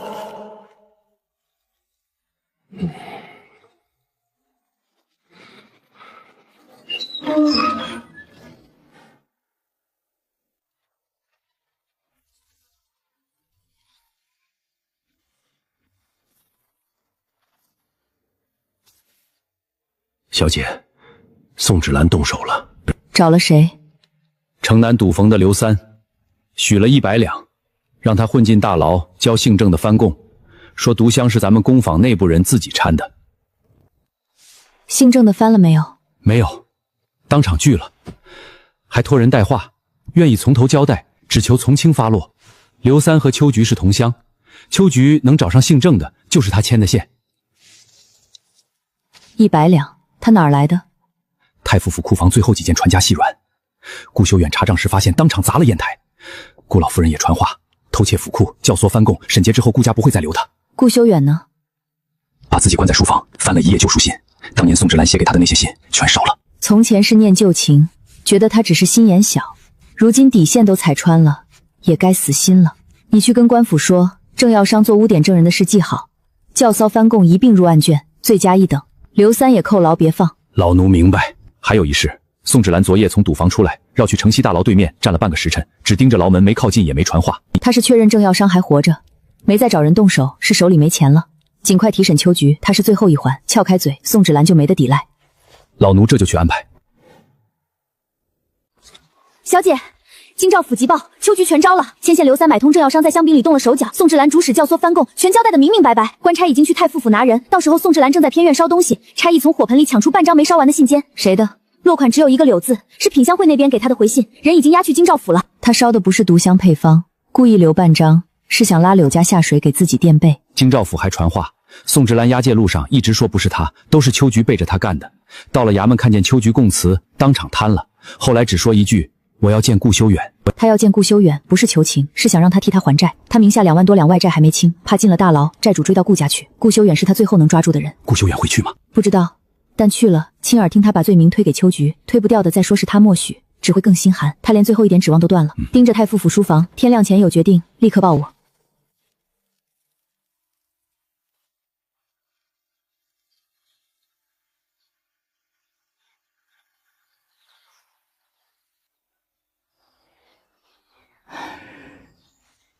去回了京兆府的人，就说大人知道了，稍后给回话。是。大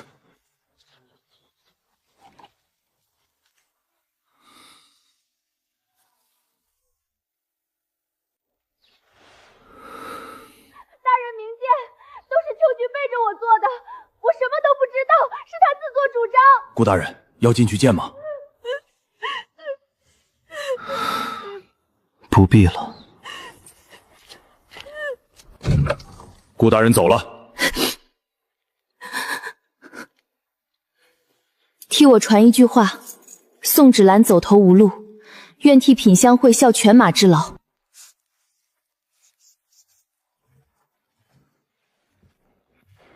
小姐，顾修远去京兆府了，天没亮就动身的，没带随从。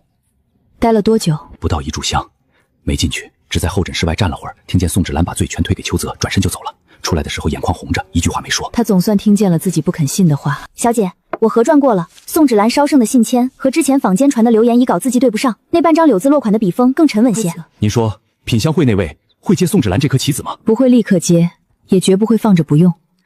用得好是挡在前面的刀，用不好随时能推出去顶罪。清河，你把全套物证清单登一份，封好送太傅府，亲手交给顾老夫人。是，小姐。投毒毁伤，嫁祸栽赃，叫嚣翻供，桩桩件件证据确凿。顾家不替他请托，也不替他遮掩。从今日起，宋芷兰禁足偏院，收回所有管事权，等官府审结再议去留。儿子没有异议。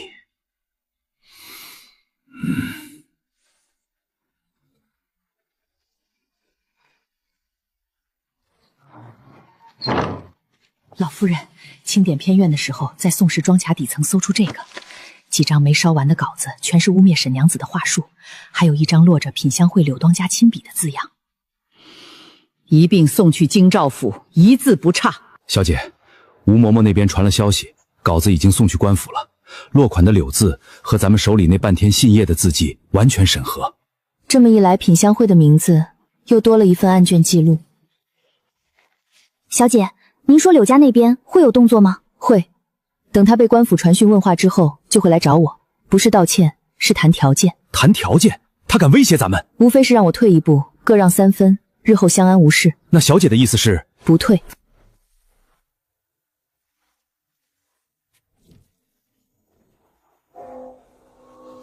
品香会费这么多功夫，到底图什么？他要的是供香资质，是上京香料行市的话语权。从挖我供应商哄抬原料价那天起，我们就已经站在对立面了。我们不退，他就只能从幕后走到台前。京兆府暂准顾家将宋芷兰押回府中候审，只是不许离京。他若想出府，必得走偏门。盯着偏门，他走投无路，必会去找柳家。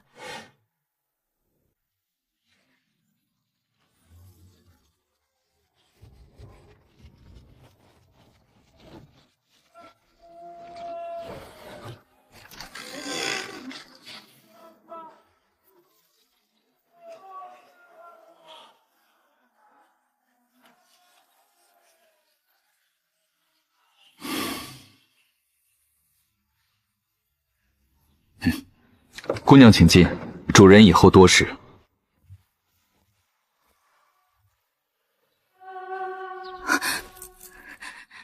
坐。柳当家，求您帮帮我，只要能扳倒沈恒，我什么都愿意做。你手里能用的牌只剩太傅府记事的身份，小聪明上不了台面，往后听我安排。沈家最值钱的是供香资质和城外的香料培植基地，他想自己育苗摆脱上游掣主，没那么容易。你先回府，盯紧顾修远的动静，有事魏征会传信给你，不该问的别问。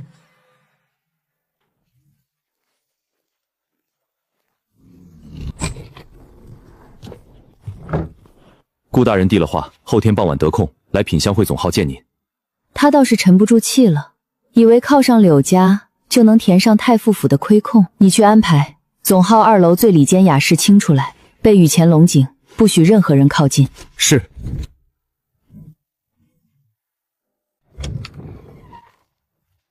小姐，查清楚了，宋芷兰今日去了聚仙楼顶层，见的正是品香会当家柳婉君。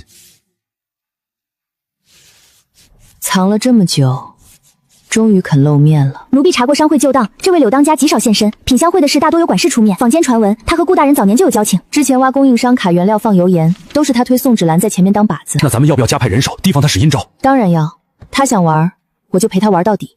周叔，你去把品香会近5年的商事往来账、柳家名下的产业和田产都翻一遍，越细越好。清河，你把历年皇家供香的质检标准、中标名录整理成册，我要逐条核对。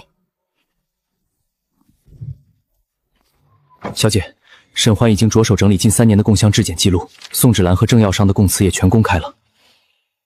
他动作向来快，攥着宋芷兰这把刀这么久，等的就是我们下场，是堵死我们拿品质发难的路。供词全公开，撇干净宋芷兰和我们的牵扯，半点把柄都不留。那我们下一步怎么做？上游原料继续收紧，他记录再全，没原料也交不出贡香。另外，把宋芷兰之前落下的那件旧披风收好，日后要和太傅府割亲，这就是证据。是。柳当家，不好了！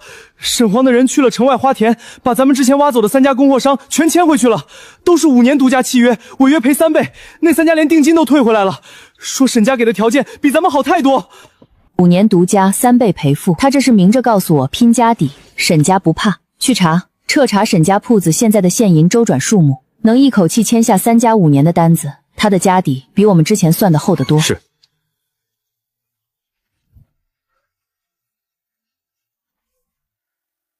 品香会今年拿下了贡香预选的承办权，往后各家府上若有香品需求，品香会愿竭诚效劳。近来市面上有些香品以次充好，前阵子的香料风波，想必诸位都有耳闻。品香会作为承办方，有责任替各家把好品质关。柳当家方才提到香料风波，今日京兆府刚好公示了审讯结果，秋菊以签字画押供认不讳，所有罪证已移交京兆府归档，与沈家工坊无关。沈家铺子每一批香品都有独立编号和品质溯源，毒香事件发生后，全额赔付受害百姓，同批次香品全部召回送检。官府备案可查，被告宋芷兰指使丫鬟秋姬购买毒香原料，雇佣地痞刘三牵线联系药商郑某，将有毒香料混入沈家功夫香饼中。柳当家刚才那番话该收回去了。原来如此，多谢沈小姐当众澄清。品香会尊重品质，自然该还沈家铺子一个清白。往后在品质把关上，还要仰仗沈小姐多多指教。品香会连毒香案的真凶都没搞清楚，就来替各家把关了。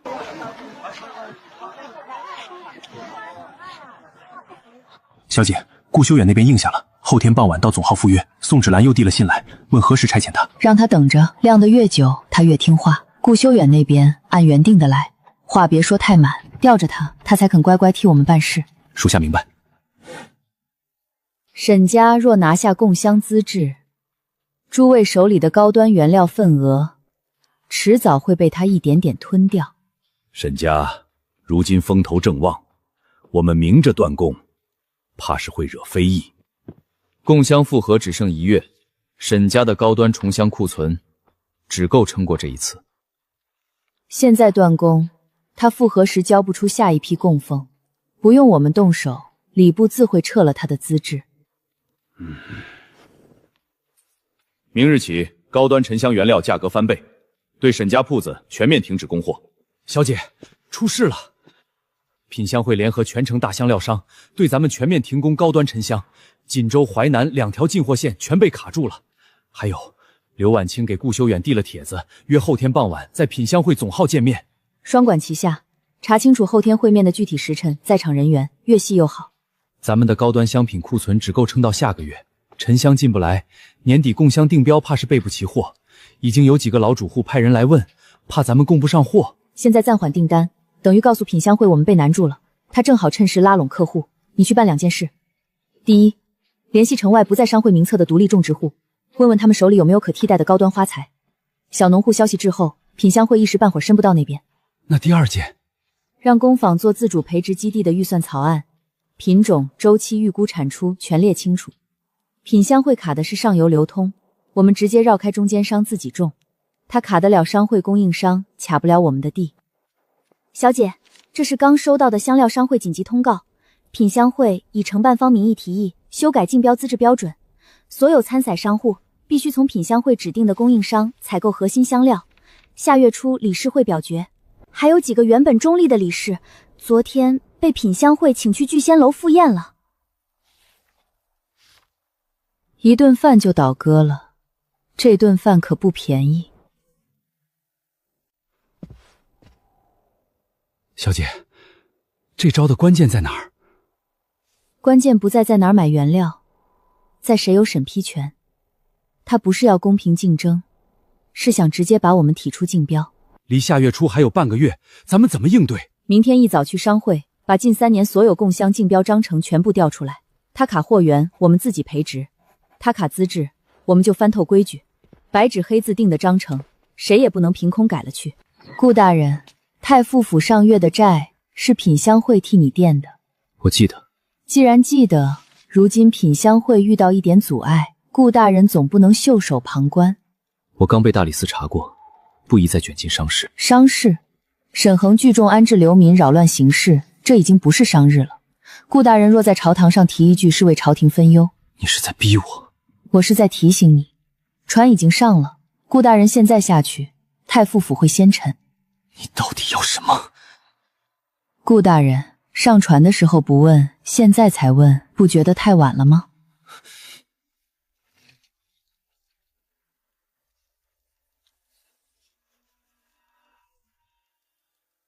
？2条核心修订：一、参选商户需从品香会指定供应商采购核心原料； 2、需具备3代以上香料经营资历。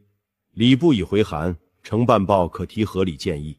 嘉元12年商会规程第3款，承办方不可以任何形式限制会员公平竞标权，指定供应商名单由谁定？若只列品香会旗下商户，便是垄断，3代资历更无依据。共襄审评看品质，不看祖宗牌面。把近3年章程原文礼部理次批熟，读给诸位理事听，看看哪一条允许承办方既当选手又当裁判。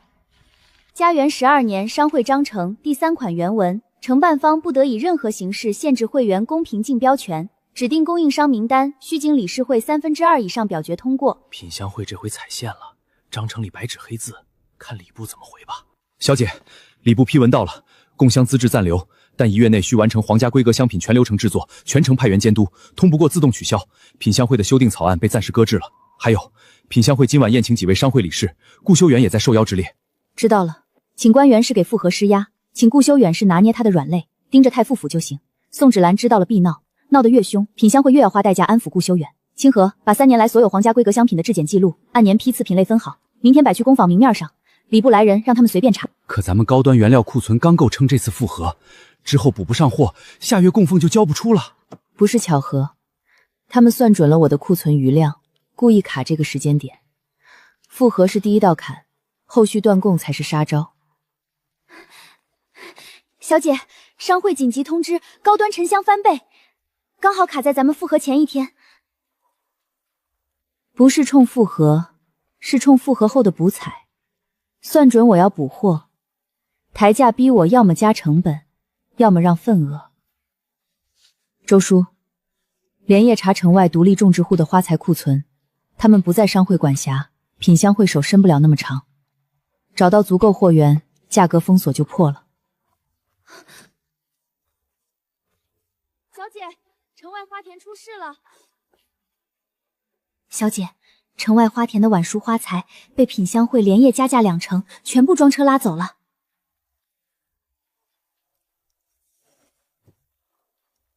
他把县城的路堵死了，那我们就自己开一条路。市价加2成，今夜装车。可这批花说好明日给沈掌柜看货，过了明日，这花就不值这个价了。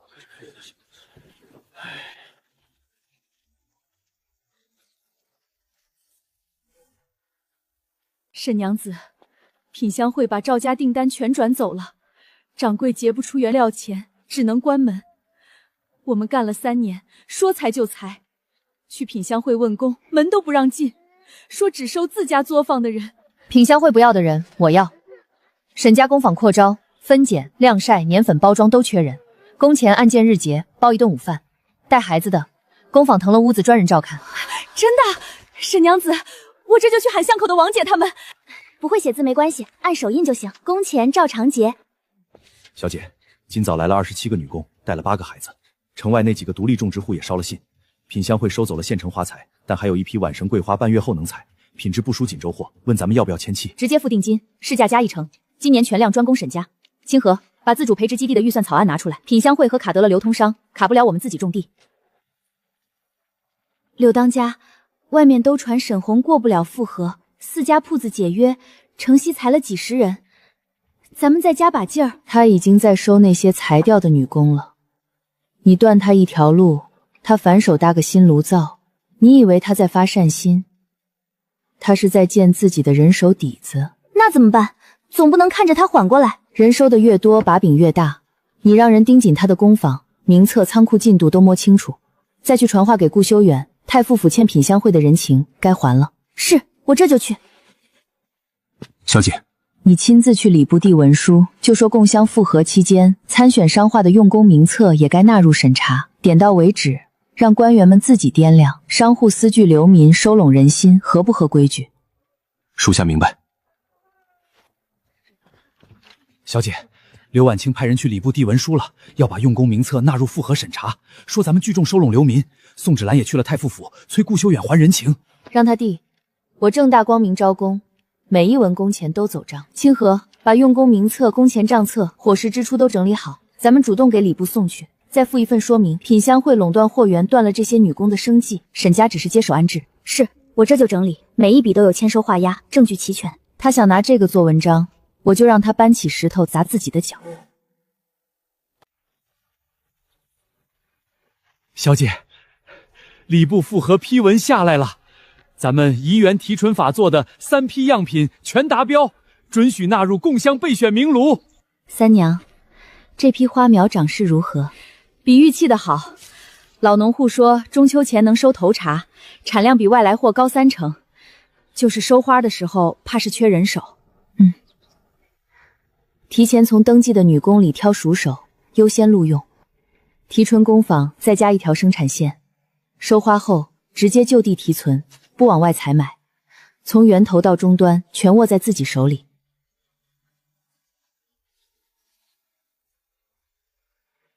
小姐，水蒸气循环法纯度比传统法高2成，成本低3成，工艺已经送商会备案了，还有3家被品香会拉走的小供应商悄悄托话想回来。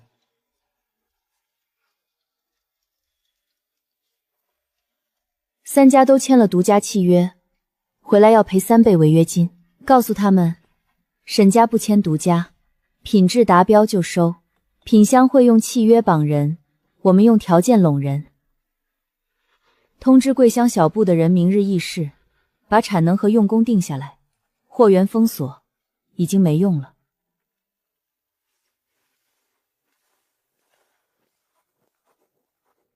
小姐，沈家已将自源提纯工艺送商会备案，纯度高2成，成本低3成，成交桂花苗全数存货。3家签了独家的供应商，宁可赔违约金也要解约，连咱们卡着的杂货铺也开始暗中从沈家拿货。他哪里是开铺子，是自己当了最大的供应商，基地产原料，工坊做提纯，铺子卖货，全链条握死了。我们还在卡他上游，他已经把上游变成自己的了。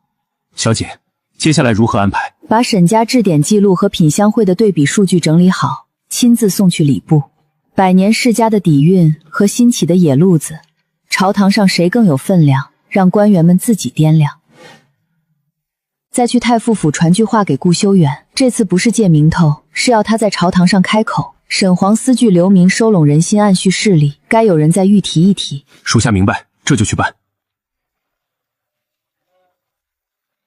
小姐，刘婉清要把质检对比数据送礼部，还让宋芷兰催顾修远在朝堂上参您一本，说您私聚流民，收拢人心，疑似干政。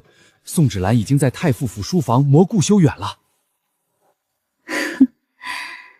他倒敢扣大帽子。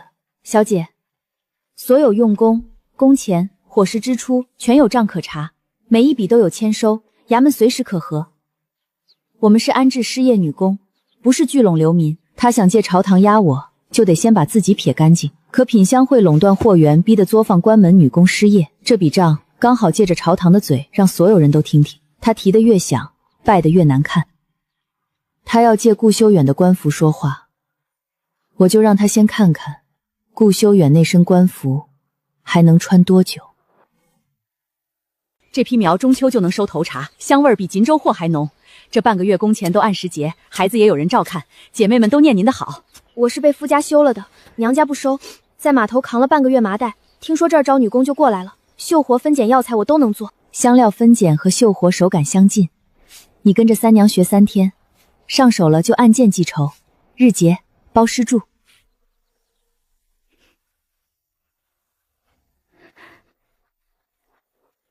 这几天来的人越来越多，都是活不下去的苦命人。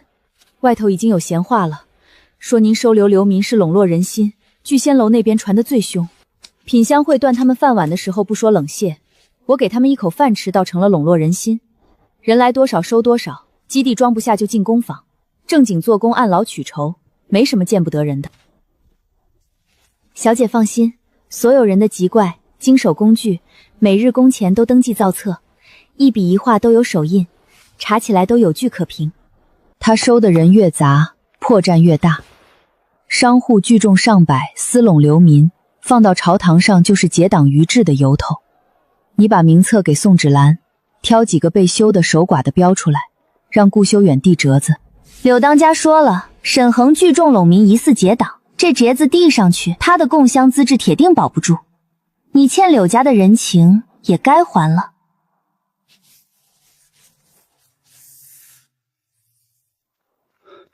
小姐，品香会把用工名册抄走了，宋芷兰挑了几个无依无靠的女工做由头，递话给顾修远，要参您聚众结党。顾修远接了名册，没推辞。他欠刘婉仪的人情，迟早要还，意料之中。还有件事儿，女工们凑了钱想给您送块匾，陈三娘拿不定主意，托我问您的意思。让他们把钱收回去，好好学手艺做香品，能自己养活自己就是最好的谢礼。他们站得稳行得正，笼络人心这顶帽子就扣不到我头上。小姐，工钱账、纳税单、女工名册都按批次理好了，每笔都有签收画押。明天要是官府来查，随时能调。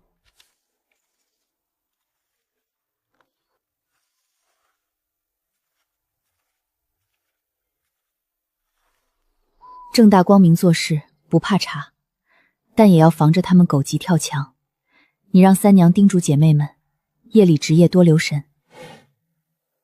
沈环聚众拢民，意图干政，你们可知替他作保的后果？大人明鉴，我们不是流民，是被品香会断了生计的作坊女工。赵家作坊倒了，我们去品香会求工，门都不让进。是沈娘子给我们饭吃，教我们手艺，工钱日结，还帮着照看孩子。每笔工钱都有账，每俩税银都按时交。要是收留做工也算干政，那朝廷赈灾济民又算什么？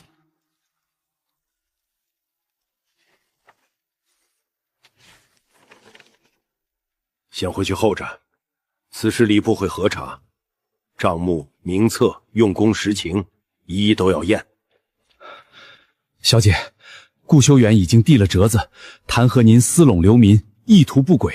陈三娘他们在宫门外神情，礼部已经派人去工坊核查账目了。正好，清河，把备好的账册、税单、质检记录都送过去，让他们查个清楚。品香会断民生系的事也一并附个说明递上去。是，我这就去办。夫君，折子递上去，沈浑这次铁定翻不了身。宫外几十个女工拦着陈情，把品香会垄断货源、逼官作坊、拒女工于门外的事全抖出来了。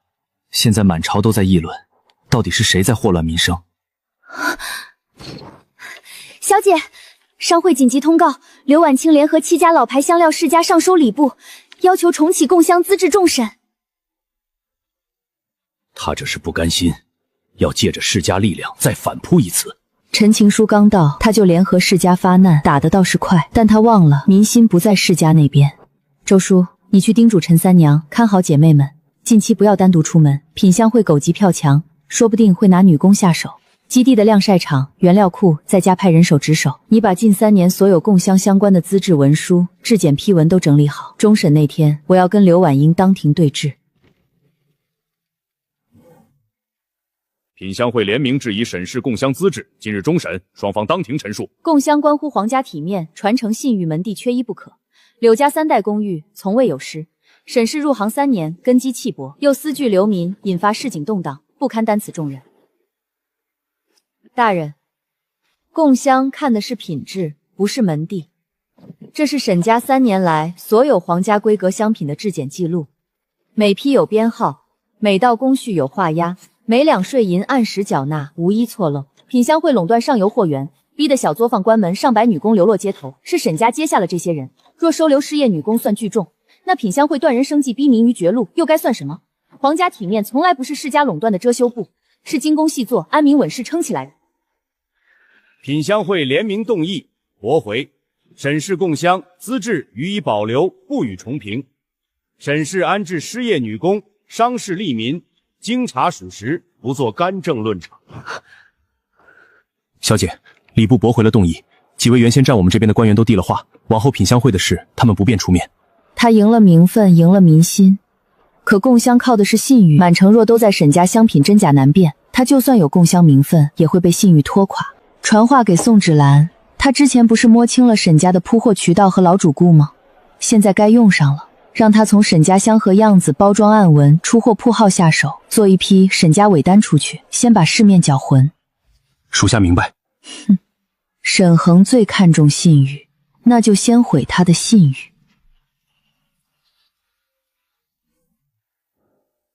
这是你家的桂花香饼，点着一股焦糊味儿，便宜是便宜，可别是假货吧？老伯，这不是我们的货，沈家每盒香饼都有编号和桂花暗纹，您这块既无压痕也无编号，是仿冒的。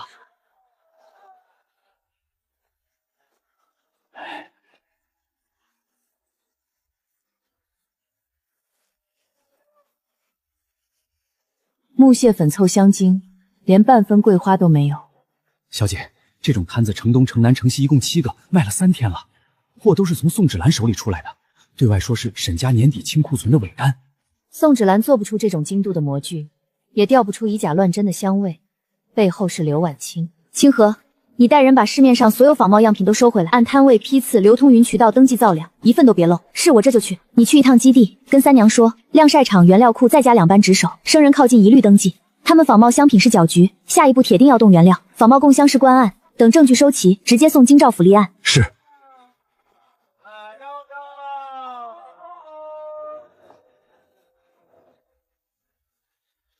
陈三娘，昨晚基地有没有异常？有。昨儿后半夜，几个面生男人在基地外面转悠，被我们发现了。他们说来问路，可手里没提灯笼，也没背包袱，不像赶夜路的。还有一事，前阵子被品香会挖走的那3个小供货商，昨天又回来了，在基地外转了一圈，问桂花苗的品种和培育周期。看清楚了，是他们3个。错不了，领头那个姓孙，脸上有块疤，我没让他们进门。从现在起，夜里多添2班人，外人再来不必答话，先记长相和去向。各位掌柜息怒，大人正在筹措银两。筹措？上个月就这么说，今天见不到银子，我们就坐在这儿不走了。哼！大人，城北祖宅的买主又压价了，3000两压到1800。还有，宋娘子递了信，说柳当家让您再敲掉几家代销铺子，等拿到供香资质，府里的债柳家全兜着。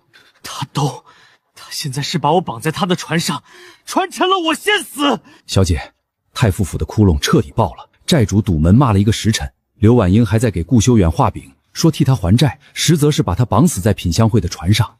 还有，仿冒样品都收齐了，模具精度和原料配比都不是小作坊能做出来的，背后铁定有品香会的匠人指点。他以为推宋芷兰出来就能撇干净，没那么容易。清河，把样品成分检测报告和流通记录整理好，连同模具作坊的线索一并送京兆府备案。仿冒供香祸乱市井是刑案，不是商务纠纷。小姐，京兆府来函，仿冒供香案正式立案，查到模具是城南雕刻作坊做的，是品香会管事定的，定金走的是柳家钱庄的银票。刘婉清千算万算，居然在模具上留了把柄。他做了一辈子不留痕迹的买卖，这次却把把柄刻在了模具上。周叔，把证据抄送礼部。品香会作为供香承办方，居然仿冒供香祸乱强势，这个承办资格也该重新审一审。数名御史联名弹劾你，降职罢权，调离中书。品香会那边怎么说？刘婉冲答应过要保你的。保我？弹劾折子里最要命的那份走账实据，就是他的人递上去的。他没第一个跳出来弹劾，还留了体面。可最能定我罪的证据，是他送的。他这是撇清柳家，告诉我顾修远没用了，该弃了。不可能，他说只要品香会拿到供香资质，太傅府的债他全兜。他兜不了。供香仿照案已经立案，模具是品香会管事定的，银票走柳家钱庄的账，他现在自身难保。你替他仿造香品，搅乱行市，偷挖原料，到头来他一句话就把你撇干净。朝堂弹劾我，民间骂你，所有黑锅全是我们俩背。让我背，我凭什么背？仿冒多少盒模具，找哪家定价多少，什么时候出货，全是他亲笔写的。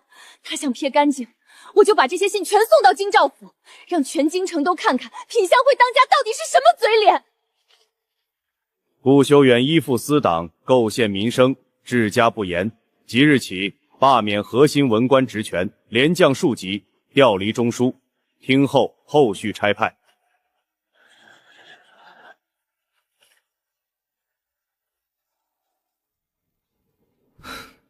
原来是被用完就弃了。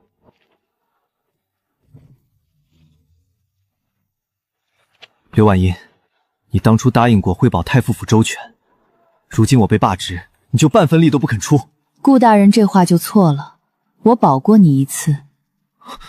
大理寺第一次查账，若不是品香会替你递交申辩材料，你连留任观察都未必有。那一次，我尽力了。那现在呢？现在仿冒供香案迁到柳家钱庄，刑部已在查问。顾大人也该明白，有些人能保，有些事不能保。所以我一出事，你就弃了。当初收下银票的时候，顾大人就该知道，这不是旧情，是交易。银票是你亲手收的，折子是你亲笔递的，柳家从未逼过你半分。所以从头到尾，我只是你的一枚棋子。顾大人若不愿做棋子，当初就不该接那笔银子，也不该动攀附的心思。往后柳家与太傅府不宜再有往来。顾大人请回。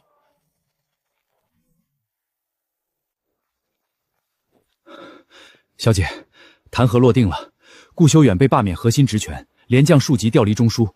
宋芷兰也被京兆府传唤，仿造案正式追到他头上了。刘婉清把罪责全推给了他们二人，柳家只落了点民间匪役，太傅府的债主又上门了。顾修远已经让人打听城北祖宅的顾家，祖宅是顾家最后一点根基，他动了卖的念头，是真走投无路了。宋芷兰呢？被传唤后什么反应？他刚被传讯时还嘴硬，后来听说刘婉音把他撇得一干二净，当场就变了脸色。我估摸着他手里那些刘婉音的亲笔信快藏不住了。他一旦认清自己是弃子，就会把所有能拉人下水的证据全抖出来，让人盯紧京兆府。他今天去候审，一定会带东西去。小姐，要不要我们提前做点准备？不用，等他自己把火烧到刘婉清身上，我们再添最后一把柴。刘婉清，你出来！仿冒供香、搅乱行市，都是你让我做的。现在出事了，你就想一拍两散？我名下2万多两外债，你答应过替我还的。你欠的债是你自己的事，品香会与你早已两清。两清，刘婉清，你做梦！我不好过，你也别想脱身。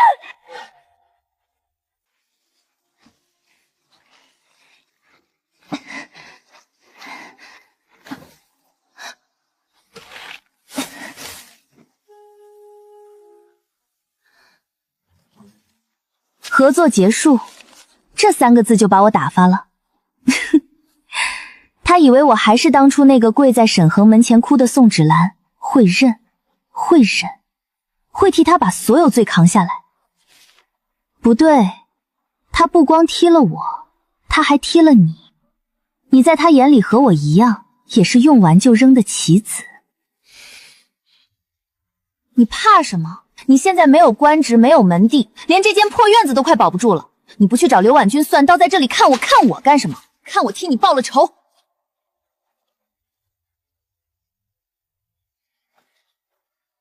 大家都来看，这是品香会刘婉清亲笔写给我的信，仿冒沈家供香300盒，模具找城南雕刻作坊做的，定价1两银子，3日内铺满全城。全是他指使我做的。吩咐胡言乱语，污蔑柳家姑娘，小心我们告你。污蔑？这还有一封，写的是怎么挖沈家培植基地的原料，怎么走路线避人耳目，落款清清楚楚。刘婉清，他刘婉君藏在幕后当好人，把我推出来当替死鬼。今天我就让所有人都看看，这位高高在上的品香会当家到底有多脏。什么？柳家大小姐竟然是这种人？真的假的？这可是惊天大料啊！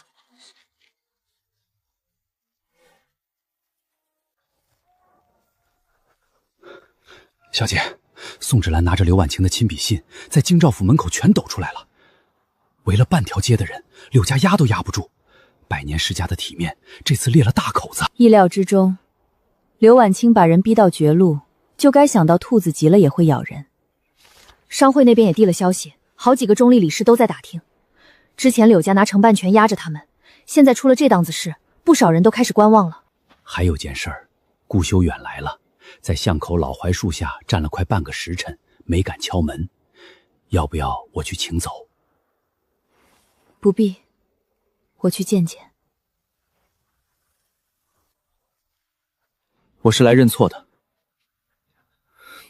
以前是我蠢，被人当棋子耍。修书是我蓄谋已久，你早就看透了，却没戳穿我。是我对不起你。歉意我收下了，过去的事到此为止。你欠我的46000两银子，打算怎么还？卖了祖宅，能凑齐。这债不光还银子，也是还你一个公道。祖宅是顾家最后的根基，你自己拿主意，往后各自安好，不必再提过往。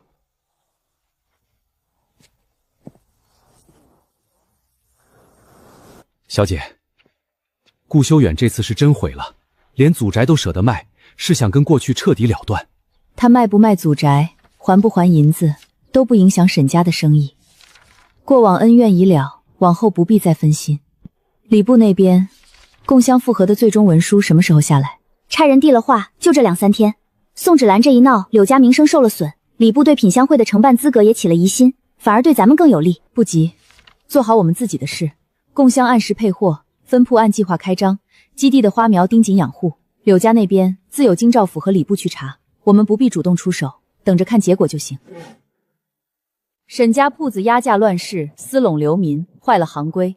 今日16家联名，即日起全面封杀沈家，断原料，撤渠道，谁敢往来，一并不出商会。诸位要封，尽管封，但沈家的根基不在商会，在城外127家独立种植户，在城西300多名失业女工，在街坊认的品质口碑。你们卡得了商会渠道，卡不了小户供货，封得了正门生意，封不了街坊口碑。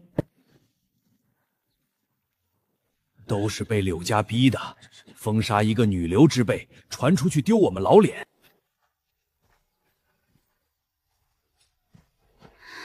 小姐，城西几家杂货铺全来补单了，之前被柳家逼着断货，现在都偷偷绕开商会找咱们拿货。这几日散客量涨了2成，都是冲着咱们平价桂花饼来的。商会封杀我们，可街坊们不认什么商部会。昨天还有赵家作坊的老主顾找到我家，问能不能直接从基地拿货。我说得问沈娘子，他们说不用问，他们认准了沈家铺子，按之前的价出，不许涨。跟农户把秋收的合约签了，价往上提1成，让他们踏实种。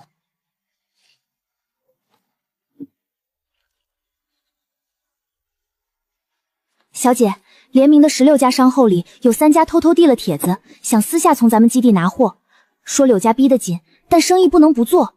应下，不签独家，不限货量，品质达标就收。刘婉清这是最后一张牌了，他越拿商会压人，越显得黔驴技穷。街坊认货不认规矩，他守着旧规矩，困不住活人。陈三娘说的对，街坊们认货不认商会，我们的根基不在商会，在市井。是这个理，现在主动权在咱们手里了。小姐，人手都安排妥了，卯时准时动手。他未娶沈恒之前，我每年都让人送1罐桂花干到顾家书房。后来他娶了沈恒，我便再没送过。后来才知道，他也在太傅府种过桂花，他嫌未种让挪走，他却偷偷留了1朵压在笔筒下。后来被他翻出来，攥着那朵干花做了1整眼。我晒了3年的桂花干，竟不如他随手落下的1朵。去库房把剩下的传家丽软都取出来，不够就把我娘那套赤金头棉一并当了。明日卯时前，银子必须凑齐。小姐，那是老夫人留给您的遗物。这笔账，我用柳家3代积蓄跟他算到底。沈恒，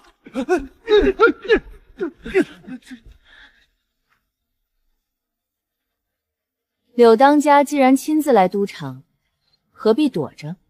请出来吧。沈当家好算计，早布好了网等我跳，赢了商会，赢了明星还不够，非要亲眼看着我败到底，再羞辱一番。嘉元14年秋，你托人给太傅府送了第1罐桂花干，之后整整3年，每年秋末都送，从未间断。你查我？不用查，顾修远书房的博古架上从来没摆过你送的罐子，要么随手赏了下人，要么转头堆去了库房。他连你送了3年都未必记得。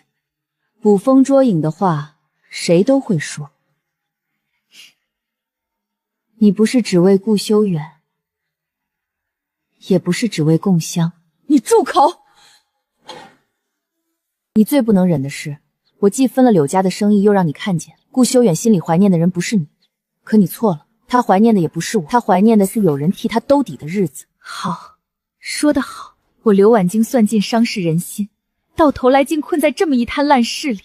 可沈痕，柳家3代共襄，不是凭你几句话就能踩下去的。今日这局你赢了，可世家的牌还没打完。小姐，底下人盯回来了。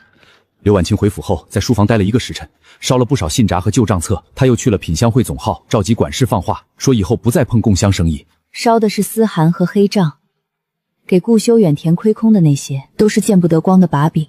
他又去了品香会总号，召集管事放话，说以后不再碰共襄生意。他这是认输了？不是认输，是缓兵之计，让我放松警惕，他好腾出手来走下一步。下一步，求族老出面，拿世家体面做文章，从朝堂规则上压我们。我这就加派人手盯着柳氏宗族。他想玩最后一把，就陪着，等所有底牌亮出来，一次性了断。小姐放心，公坊账账名声备案都抄了3份，1份存密室，1份送官府，1份留着备用，毁不干净。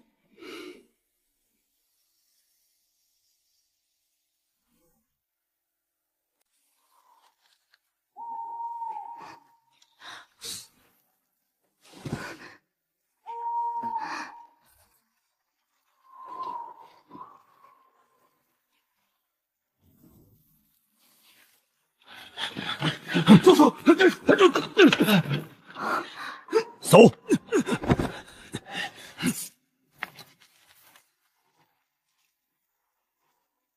是刘府库房的制式钥匙，和之前仿冒案里的印章纹路对得上。押去京兆府，人赃并获，一个都别放跑。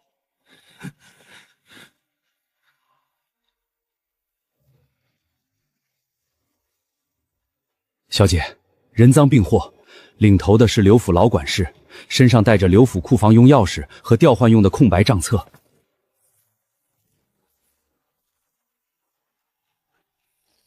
他不是来偷配方，是来调换账柄，用公账、纳税册、民生备案，烧了成本，就能说我之前的证词全是造假，借机翻案。亏得小姐早把正本移去密室，留了副本在这儿。官府那边的备案也早就送过去了，3重凭证，他翻不了天。还有件事，底下人报宋芷兰今夜去了废弃顾家别院，给顾修远送和离书。意料之中，顾修远失势，他自然要走。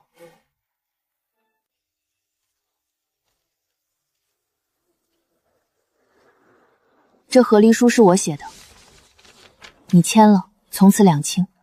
你不用再替我扛债，我也不用再替你撑门面。当年在宋家老宅，你说清茶淡饭足矣，后来我才知道，你要的不是清茶淡饭，是太傅府的权势。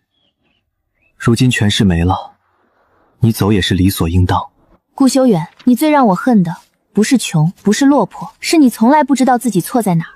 你以为休了沈红，娶了我就能换个活法，可这府里的风光从来不是你撑的。沈红撑了3年，我撑了不到1年，两清了。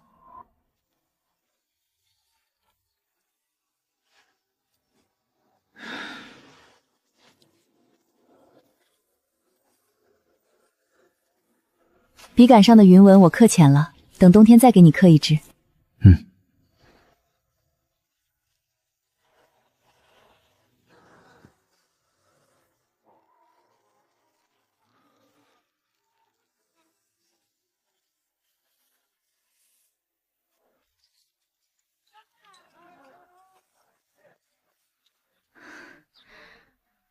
小姐，顾修远从铺子门缝里塞进来的。当年那封休书，我以为写得体面，如今才知道，最不体面的是我自己。我负了婚约，负了你，也负了我自己。小姐，宋芷兰拿着和离书去了京兆府，把刘婉宁的亲笔信副本全递上去了，说刘婉宁不肯替他还债，就让官府来判。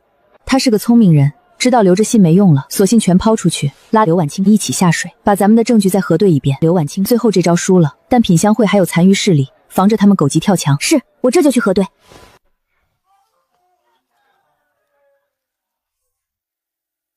各位族老，品香会走到今日，全是沈恒构陷。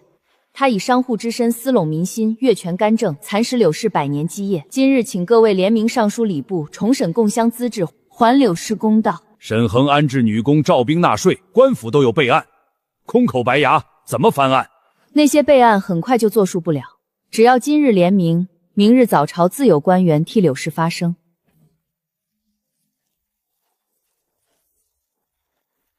站住！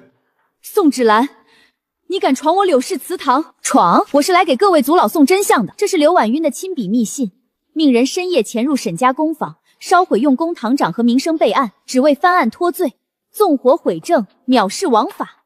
这就是你们柳氏的公道。这笔记确实是他的，落款、私印都对得上。刘婉清，这信是不是你写的？说是不是你？是。你好大的胆子！你方才还振振有词，要我们联名上书替你翻案，背地里却干着纵火毁证的勾当。你把整个柳氏宗族当什么了？当你的垫脚石？当你的替罪羊？白纸黑字，铁证如山。从今日起，柳氏宗族与你刘婉清与品香会再无半分瓜葛。你犯下的案子，宗族不保，不请托，不第一句话。诸位都听清楚了。谁再与刘婉清往来，一并逐出宗族。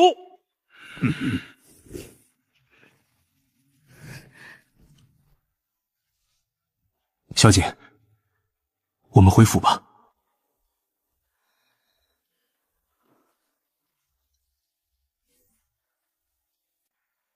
大人，这是沈家公放近1年全部用工账档、纳税凭证与民生备案副本，正本存于公放密室，另有一份早已送官府备案，每一笔都可核查。刘婉清派人烧毁的只是备用副本。大人，这是刘婉清指使纵火的亲笔信，字迹可验。大人，罪臣作证，刘婉清曾以替我还债为条件，要挟我串联文官，构陷沈恒，借太傅府名头打压沈家商号。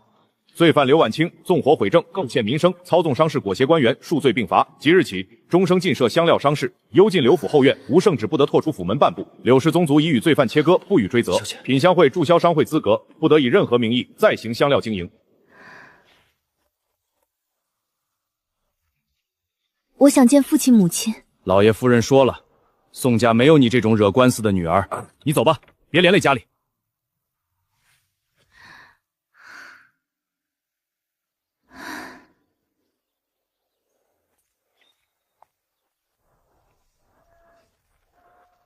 小姐，顾修远那边族老松口了，同意卖城北祖宅还债。宋芷兰离开高京后，没人再见过她。刘婉清回府后就闭门不出，魏征一直守着她。都结束了，斗了这么久，最后谁都没赢。他困在执念里，他困在虚荣里，他困在懦弱里。好在都过去了。等开春这树再发新芽，满院又都是桂花香了。到时候多晒些干花，给女工们都分点儿。好，今年的桂花干就放在我们自己窗台上。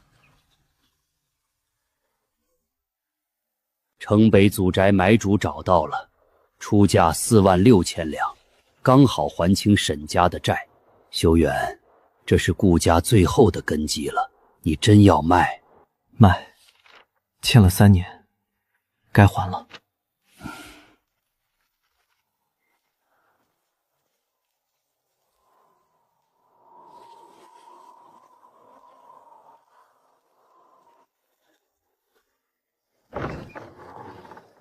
先生，这是今日要批的文章，外面都在说城里最大的香料商号换了东家，不是柳家，也不是沈家，是新起的几家小商号合股接的。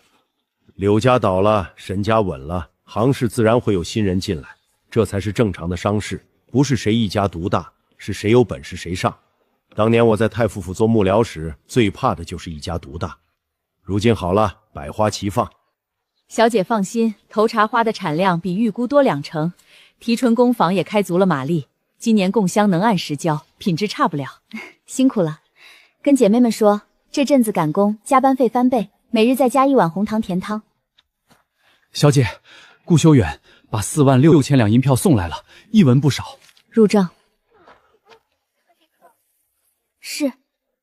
他卖了祖宅，去了白鹿书院，往后跟着钱先生整理典籍。宋芷兰递交刘婉清亲笔信后，官府念他有立政之功，从轻发落，罚没余财，逐出上京。后来有人说在南州一带见过他，也有人说他去了小镇谋生，真假难辨。他折腾到最后，连个落脚处都没留下。他往后如何是他自己的事，沈家只管把自己的路走稳。刘婉清仍幽禁刘府后院，终生不得设香料缸室，魏征留在外院守着。品香会的商会资格已经注销了，旧账清了，就不必再回头看。沈姑姑，我们把它摘下好不好？